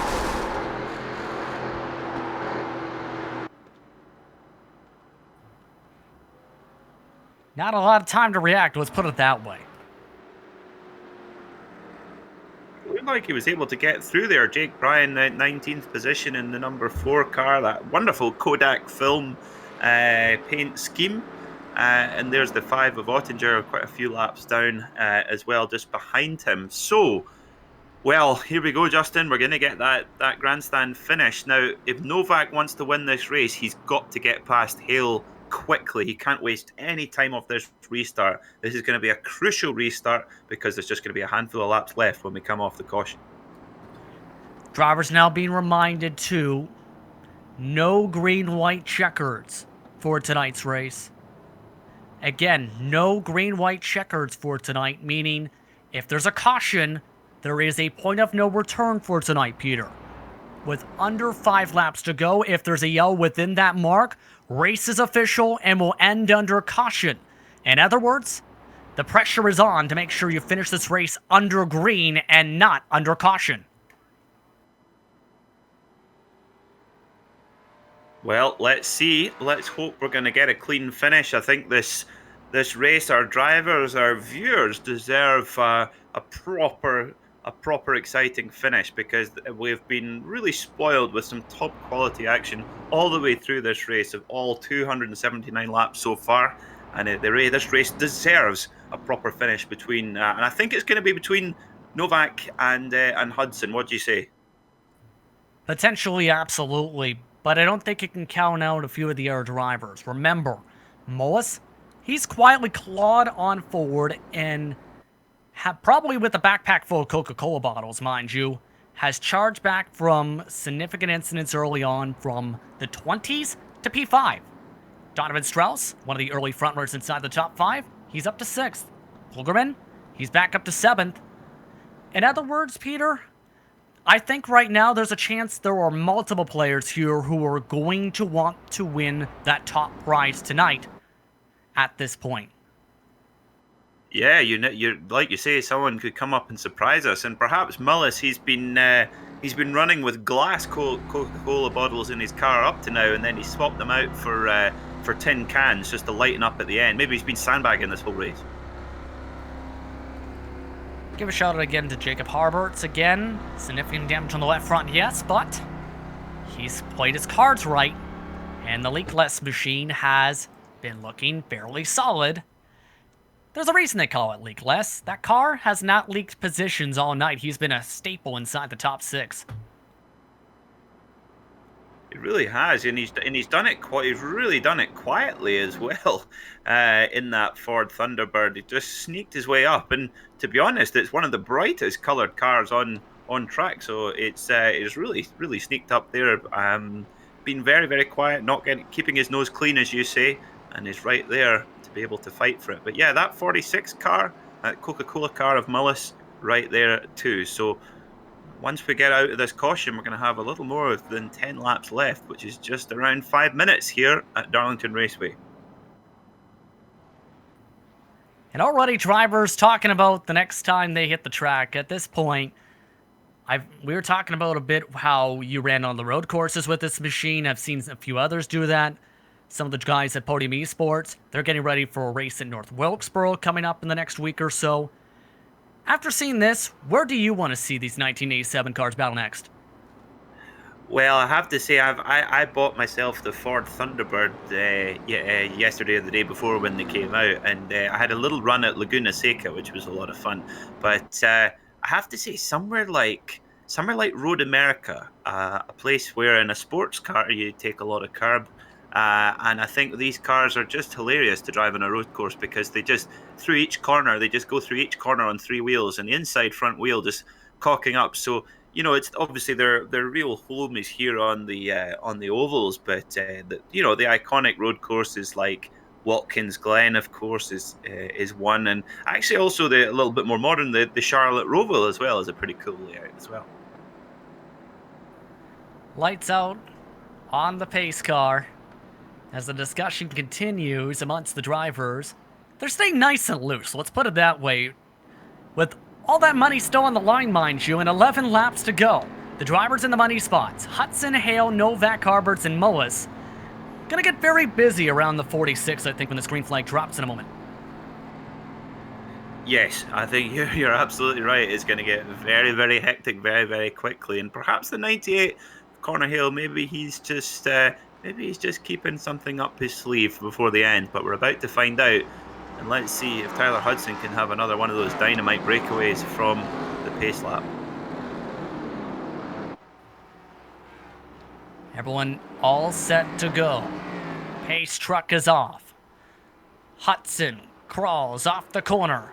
The 01 off and away. Another blistering start. Tire spin from Hale. They are bottled up as Hale misses a shift. Contact from Novak as they go side by side behind him. And that's brilliant news for Tyler Hudson. Look at what he's able to do. And oh my goodness me, that is such a graphic demonstration of that commitment straight off the pace car lap. He's just straight back on the gas and off he goes again. But Connor Hale's he's managed to recover from that missed shift. And how is he still in second position after that, Justin? Talent and luck is the mix of that, I think you can say. But with 10 laps to go, he looks to take his two tires forward by 0.6 of a second. That's the gap between him and Hudson for P1 and P2. We haven't talked too much about the shifts. It is difficult with this car because if you try and shift up without hitting the clutch in forward, going heel and toe method, you stall like we've seen with Hale. Yes, you do not want to do that. It is not the type of gearbox like we're used to nowadays with either an automatic or the 6-speed manuals. But yeah, very, very tricky to get that gear set in, and iRacing have done a great job in simulating that. And some great racing sees Novak drop 2 positions. Harberts and Mullis pass by the 90 machine. And now the gap's down to half a second for Hudson. 8 laps to go, 3 laps away from the point of no return from Darlington. And look at the 80 of Harberts. All of a sudden, like you said, Harberts and Mullis, they're right there as well. But you've got to feel for Novak, the number 90. He's been leading a lot of this race, always in the front pack, but he's just going backwards right now with 8 to go. Kligerman also charging up. He's up to 7th position. Made a couple passes, has been trying to get by Donovan Strauss for a couple laps. Still bottled up behind that 99 though. On board with Parker Kligerman. NBC's Proving Grounds host, he's right there and he's making his way through, trying to get through into the top 5. Still can't get into the money spots though. Has to check up a touch. Novak is in the final money paying position in P5, just up the road. Novak has lost a couple tenths of a second to his Richmond Raceway Esports teammate. Matthews still trying to shuffle. Big rub there from the 51 and Matthews. He's in the wall. He rubs the wall. The 51 and Matthews in that pink and yellow car. He gave Kligerman a little bit of a tap and then straight into the wall himself. You cannot afford to lose concentration going around these banks here at Darlington. And the 5 moves into the 51. He's in the wall. Now, no return here, so we've got to go. Matthews still keeps it straight. We stay green. Next time by, next flag ends the race. Hudson leading by 0.2 of a second. Is the gap big enough? 5 laps to go from Darlington. So if Connor Hale's got to do it in the 98, he's got to get it done now, because if we have any more yellows, then that is the race result. So Tyler Hudson in the 0-1, he'll be desperately trying to stay out front. This must be so tense in the cockpit of both of these cars. Hudson pulls a 0.5 this time. Mullis going for P3 behind him. Harbert still hugging the top line, still holds on as they still fight behind. Hale though stays single file. However, the gap has grown another 10th compared to last time by. Coming to 3 to go. Just 4 laps to go in this race, and what a battle we're seeing here between the 98 of Hale and Harberts. Can he get up into the podium places? Now they've really got to work together to get up to Hudson. Hudson will be trying not to mirror drive, trying to look forward and trusting his pace, but he's doing a great job of it. This is such good action. Gained another 0.5 off the corner. Mullis now again going for 3rd position. He looks to take the podium. Dive to the inside. Harberts doesn't give up the spot. The Thunderbird charges hard on the outside. Mullis resets in the Chevy. Yeah, there's number 46 and Mullis there taking a big look up the inside, but to make that move stick, you really risk losing a lot of momentum. And we've really seen the high line and the outside has really been the line to get the best possible lap speed. But right now, it's all about track position. 3 laps to go here at Darlington. I don't know what's going to happen, Justin. Down to 2 laps to go. Hudson pulling away now by a 0.5 each corner. They continue to fight for 3rd. White flag is the final flag. Race is official at that point. Mullis again for 3rd. Dives hard, clips the apron. Can he slide the bus? Can't park it. The 80 holds on to 3rd. White flag up at the stand. 1 lap to go from Darlington. Here we go then. Tyler Hudson's got 1 more lap. He's got to be inch perfect here around Darlington, running that high line but not rubbing the wall, keeping that lead. It looks like he might have this, Justin. We have a set of the track to go for Tyler Hudson. A dominant performance for the Ford Thunderbird, the strongest car in the long run. He will be the winner. The Throwback 400 Invitational goes to Tyler Hudson. He wins the 293 lap tour from Darlington. Hale, Harberts, Mullis, and Novak round out the top 5. While multiple drivers spun, battling for 13th on back. But what a run for the 2013 eNASCAR champion. Yeah, brilliant run there from Tyler Hudson. One of the longest running sim racers in the world, and he's used all that experience to run a car that's only been on the service for 2 days. And you know what? What he really made a difference here tonight was on those restarts. He was just dynamite on the breakaway from the pace car and in the opening couple of laps after a caution. Really impressive from the 0-1 car. An impressive victory for the iRacing employee. Hudson will burn it on down. Post-race coverage coming up. You're watching the Global SimRacing Channel live from the virtual Darlington Raceway.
Welcome back, everyone, to Darlington Raceway, where it's Tyler Hudson coming away with the victory in the Throwback 400 Invitational at Darlington, presented by Dynamic Autosports.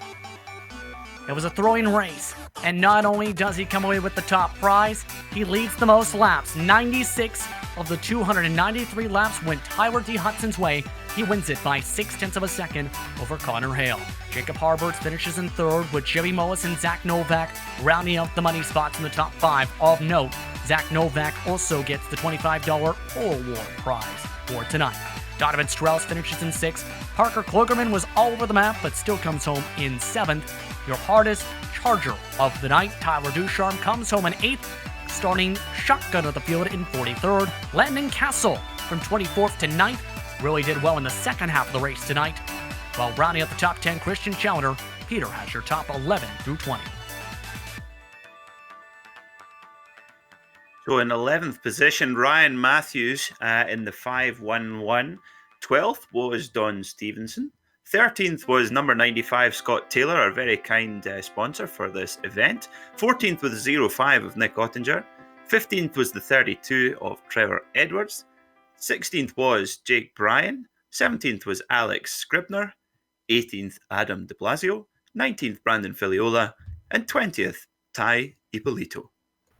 21st goes to Alan Bajari, who started in 23rd. Dallas Bataska was a contender early, but recovered from a lap down to get to 22nd. His fellow teammate at Dynamic Autosports, Joshua Campbell, comes home 23rd.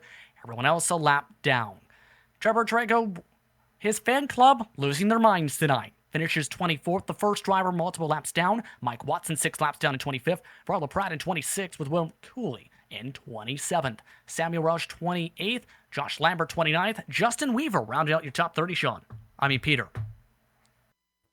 In 31st was the 112 of Devin Morgan, who was really up there for the win, but sadly taken out in that last wreck. 32nd was Dave Fudge Jr. 33rd, Joseph Yates. 34th was Travis L. Sollenberger. 35th was John Ambrose, brother of our producer Sean. 36th was Daniel B. Johnson. 37th, Derek Robinson in the 69. 38th was Jason K. Miller. 39th was Christopher Moffa. And 40th was Justin Leduc.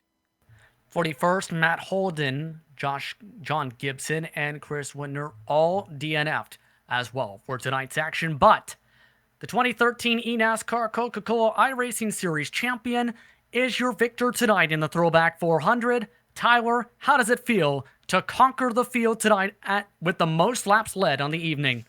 Man, it feels really good. I don't win many of these anymore. Not these big events. I don't get to run many of them. So I really, really wanted to win that. Like, I put a lot of thought into it and focus. And I didn't test a whole lot, but I knew what I wanted to do and had a plan. And there were moments in the race where I didn't think it was going to work out, but it ended up in the end with the win. So it's really cool. It wasn't an easy win either, too, because there was many times where you had to fight for the lead or claw your way on forward. Talk us through some of those battles, especially the one that came to be decider of this race tonight. Yeah, it was really strange, man. It was crazy. I think this is new to everybody a little bit. This car, obviously, and then the tire on this car, and just trying different stuff, trying to work the strategy since we had limited tire sets. And there was a run there where the car just took off. I think I went to the lead. It felt fairly easily. And then I don't know what happened after that, but I mean, I'm sure you guys saw it in the broadcast. Like, I was struggling just in 5th to 10th, somewhere in that range. Just, I was so tight. I don't know if the track rubbered up. I don't know what happened really. And then with about 60 to go, I found something through talking with my teammates and trying different things. I was searching most of that whole middle part of the race, and then found something toward the end that really paid off, and we were able to get the lead. And I knew if we got the lead, I felt like it'd be really hard to pass me. So luckily I didn't have to have that much of a fight with him. So I was really surprised. I got a run on him, and I had maybe an inch on his bumper for the lead there toward the end, and he gave me the lane, which I didn't expect. So that was all I needed, though. Now, of course, Lots of hard work came into these cars coming to fruition. How does it feel to be the first person to win a major event with this car after so many years of work and being one of the first, if not the first, retro car in oval competition in the NASCAR Cup Series in the history of iRacing?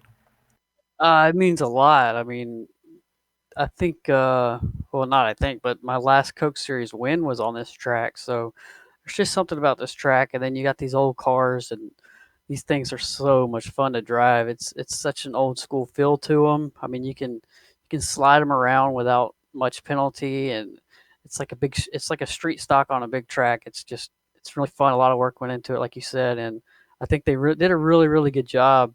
The engineers modeling all this stuff and getting this out there for us all to enjoy. So, yeah, kudos to them, and obviously iRacing for allowing us to race these old cars and see what it was like for those guys. I mean, if people are watching and they haven't taken these cars out to Daytona or Talladega, you got to do that and then think about how the real guys did that. I mean, it's just insane.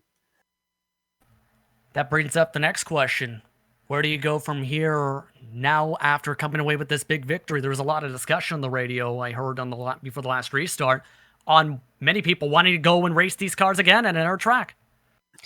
Yeah, I think you got mixed reviews. I mean, this race was really long for me, who doesn't do many of these anymore. It felt like forever. And then, so some guys wanted some short tracks, some mile and a halfs, and my vote was Daytona because being an older guy, like got to hold it wide open and steered a little bit, you know. So that's what I'd like to do. It's really fun on those tracks. You get the slingshot runs, and I'd love to do that next week 13 if I had any say in it. That's what I'd vote on.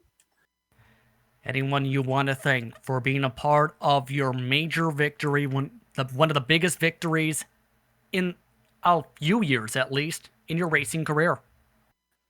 Yeah, for sure. Just thank all my teammates at Warren Up Motorsports. They had several of them in this race, but they all kind of had some bad luck. A couple of them blew some tires and got into some accidents. I got two little kids now, so to run a race like this at 6 o'clock, 7 o'clock at night start time, it takes a lot of effort on the wife to handle all that by herself. So shout out to my wife Lisa for that, and taking care of the kids and putting them to bed and all that. So yeah, and iRacing and you guys, and obviously Christian and all those guys that helped him out. Alan, I'm not sure who all was involved in putting this together. I think it came together really quick, but definitely thank you to Christian and all his guys for putting this on and making it a fun event. It was really cool to be a part of.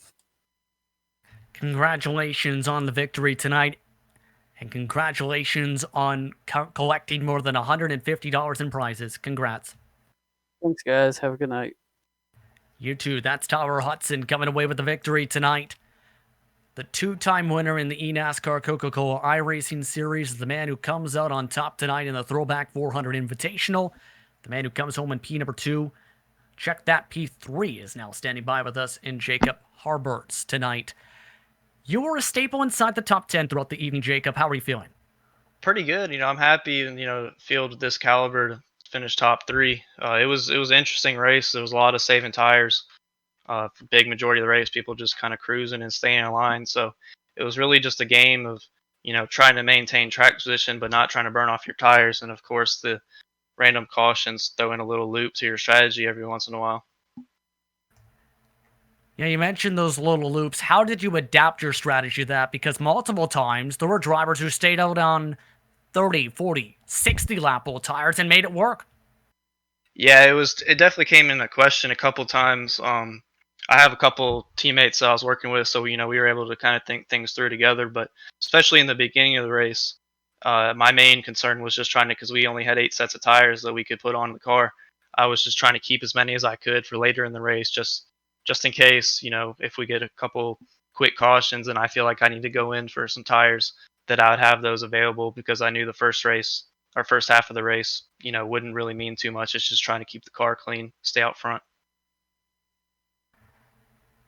Now, with tonight's finish, you come away with 75 check that $50 for finishing in third place tonight.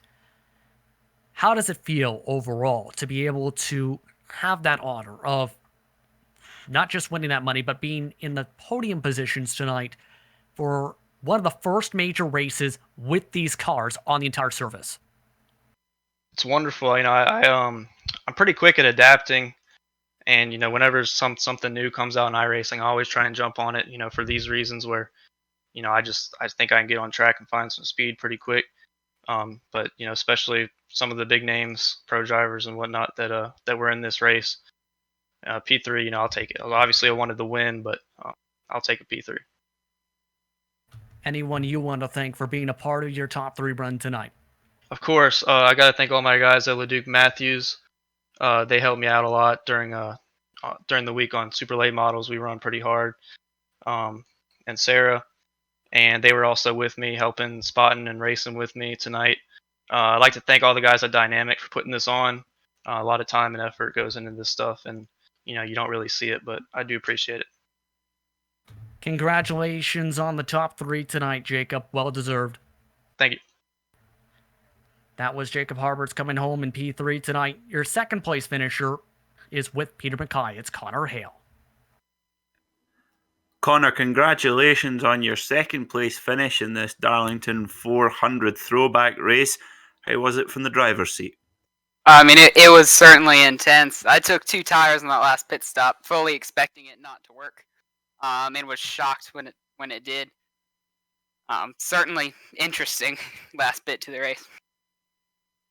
Yeah, we were, Justin and I were following the tyres very closely, and we were actually surprised how long some of the drivers could take them. But we did notice your gamble there with the 2 tyre change. Did that get you to jump much track position? And how difficult was that decision to make?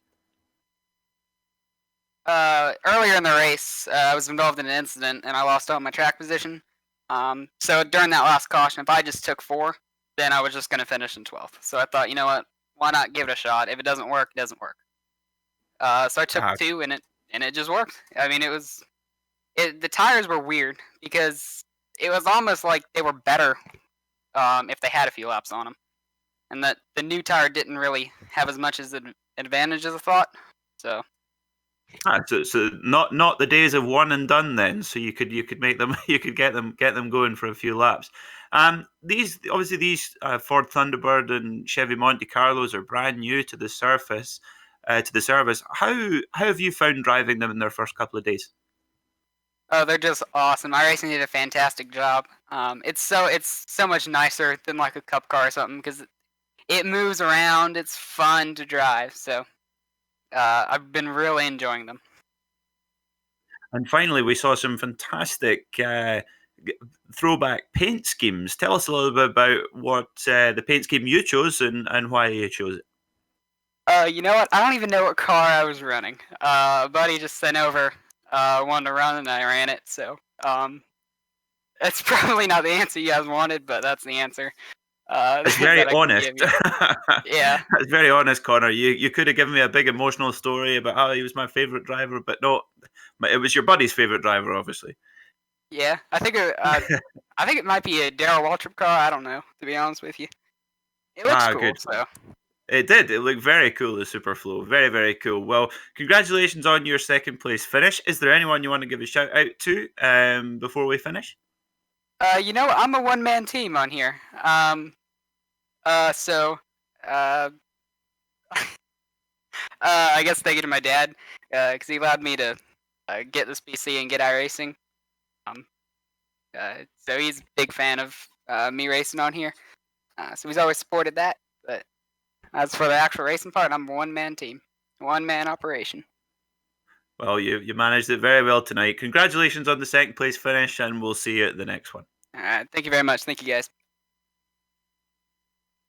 That was Connor Hale coming home in second tonight in what was a thrilling 400 miles tonight.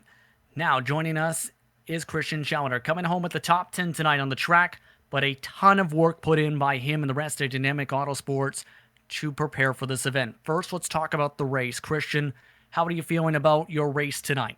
It was pretty rough. I mean, that first 30, I picked up damage and I had like a minute and a half of optionals, and then I spent next 2 runs really trying to fix that, and then ended up in this strange scenario where I was really off strategy with others, and I felt like I was just incredibly slow, um, and then I ended up in a situation where I had to do a green flag pit stop, and I'm pretty sure I was something like one of only 5 or 6 other people who had to do that, and then we got trapped 1 lap down, fortunately, able to get that back, and with about 100 to go, we were back on the lead lap, and I was like, okay, maybe we can start doing okay, and move forwards really slowly to begin with, but then the last run before we had that yellow, where for some reason I decided to pit, we were flying, we were really good. It was a shame it didn't go green at that point because I felt like we might have had a shot at it, but yeah, really up and down night, but a lot of fun, really long race. And of course, a lot of preparation was put into this event where it grew, you talked about on social media, from a fun race to a major race with live admins, prizes, etc., in the span of less than 24 hours.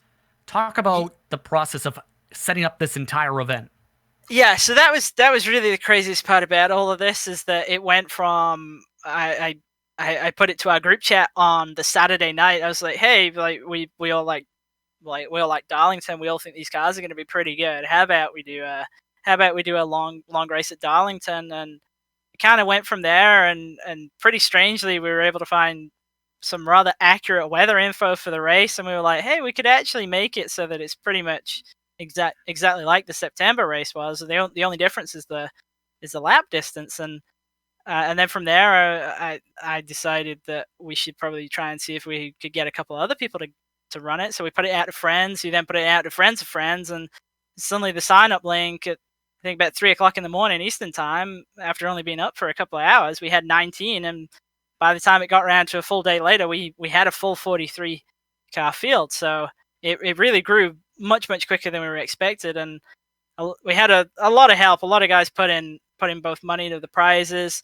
The main person I really want to give a shout out to tonight is Chris Wood. He was big on pushing this event. He was the guy who funded the broadcast. He funded a significant amount of the prize pool as well. And we had a situation pre-race that I want to apologize to him for, where essentially one of the drivers who was supposed to be in the qualify-in session actually ended up joining the race session, and we knew Chris was going to be a little bit late, and it filled the session, and we only found out about 3 minutes before qualifying was due to start. So that point was difficult to organize a re-rack, so we pressed on. But I am extremely sorry to Chris about how that happened. That's not what our intention was to be.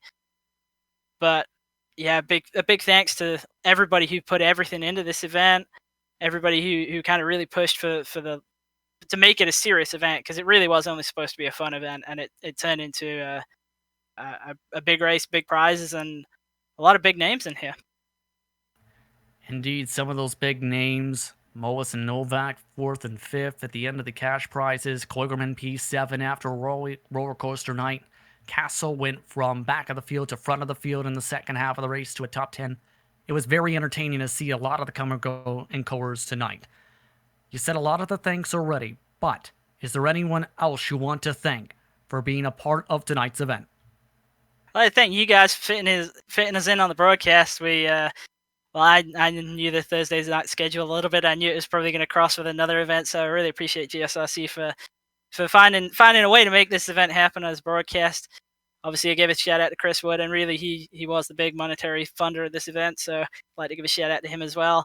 A couple other guys I want to give a shout out to. Josh Campbell, he put some money in the prize pool. Jason Tarasenko is the live admin. He also put some in the prize pool. Scott Taylor from Lockdown Racing, he also funded some of the prizes. And Samuel Roush for just being an absolute anorak of a NASCAR fan and telling us exactly what we needed for all the rules to get everything as absolutely close as we could to make it as realistic a 1987 race as possible. Congratulations on a stellar event. Question before we let you go. Is there going to be any more future events such as this? Because there was a lot of demand, I heard over the radio, for more races like this. Yeah, we're definitely looking at probably hosting one big time event every week 13 from this point. we'll probably do it with a little bit more preparation than we did this one. This one was obviously very, very condensed, well, a lot tighter in time scale than we really would have liked. So we are looking at hosting some more in the future. We're not entirely sure yet, but we do really like these cars, so it will probably have something to do with them. Congratulations on a well-organized event. Enjoy the rest of your night. Thank you. Christian Challoner coming home with the top 10 and tons of work. Leads to a fantastic race tonight. I'd like to thank him for the work he had put in, as well as the post-race interviews from Hudson, Hale, and Harberts tonight. Now, Peter, before we let you go and before we say goodbye, your final thoughts after what was a thrilling 400 miles, 293 laps. I think the biggest thing is the standard of field. Christian done a great job to get such an amazing star-studded field of drivers, and you know they always say that Darlington is the real where the driver can really make a difference, and it's it's the race that everyone wants to win in the real world, and you could tell that all the drivers really wanted to win today. But it was an extraordinary to watch, and I think these 1987 cars, the Thunderbird and the Monte Carlo, really add a lot to iRacing, which is obviously growing in popularity all the time. But I'm sure they've had to put a lot of effort and a lot of investment into getting these cars onto the service, and I'm sure they're going to be a very popular addition to the service. How about you? I think absolutely they're going to be a very popular addition. Keeping track of some of the teams and some of the drivers on social media, not just for this event, but all over the iRacing community. I haven't seen a car or cars have so much demand for paint schemes, let alone planned events like we've seen in the past couple weeks with the 1987 cars. A phenomenal addition to the iRacing service, which hopefully leads to more and more opportunities for more retro cars and for more events such as this in the future. But we'd like to thank you for tuning in for tonight's coverage here on the Global SimRacing Channel for the Throwback 400 Invitational at Darlington, presented by Dynamic Autosports. Tons of work went into tonight's event from Christian Challoner and the rest of Dynamic Autosports for organizing and hosting this event. From Chris Wood at Sin City Pilot Cars and Heavy Haul for helping cover the costs for GSRC's broadcast of this event, as well as a majority of the prize pool that totaled more than $500. To Jason Tarasenko for his help in race control for tonight and his contributions as well to the service. And to Lockdown Racing Scott Taylor and his contributions to this event. We'd also like to thank the sponsors for the software and hardware for our broadcast listed up on your screen now. With additional thanks to Jude Lalonde, who provides our wonderful music. See the screen for how to get a hold of more of her great work. Thanks to the team today, and Christian, along with Peter, along with Sean for tonight. If you'd like to find out more about GSRC, including upcoming races, you can find it at globalsimracingchannel.com. Or, if you'd like to help support the channel, you can check out our merchandise for sale at gsrc.storemvy.com. Or you can check out our social media on Twitter at GSR Channel, Facebook at Global SimRacing Channel, and Instagram at GSRC_Graham. Don't forget to head over to our YouTube page and hit that big red subscribe button, as well as the notification bell so you don't miss a moment here on GSRC. We have many upcoming races for other series listed on the screen, so be sure to check those out and mark them down in your calendar. Once again, thank you for tuning in. Congratulations to Tyler D. Hudson for winning the Throwback 400 Invitational at Darlington. But until next time, race clean, race hard, and we'll see you on the track.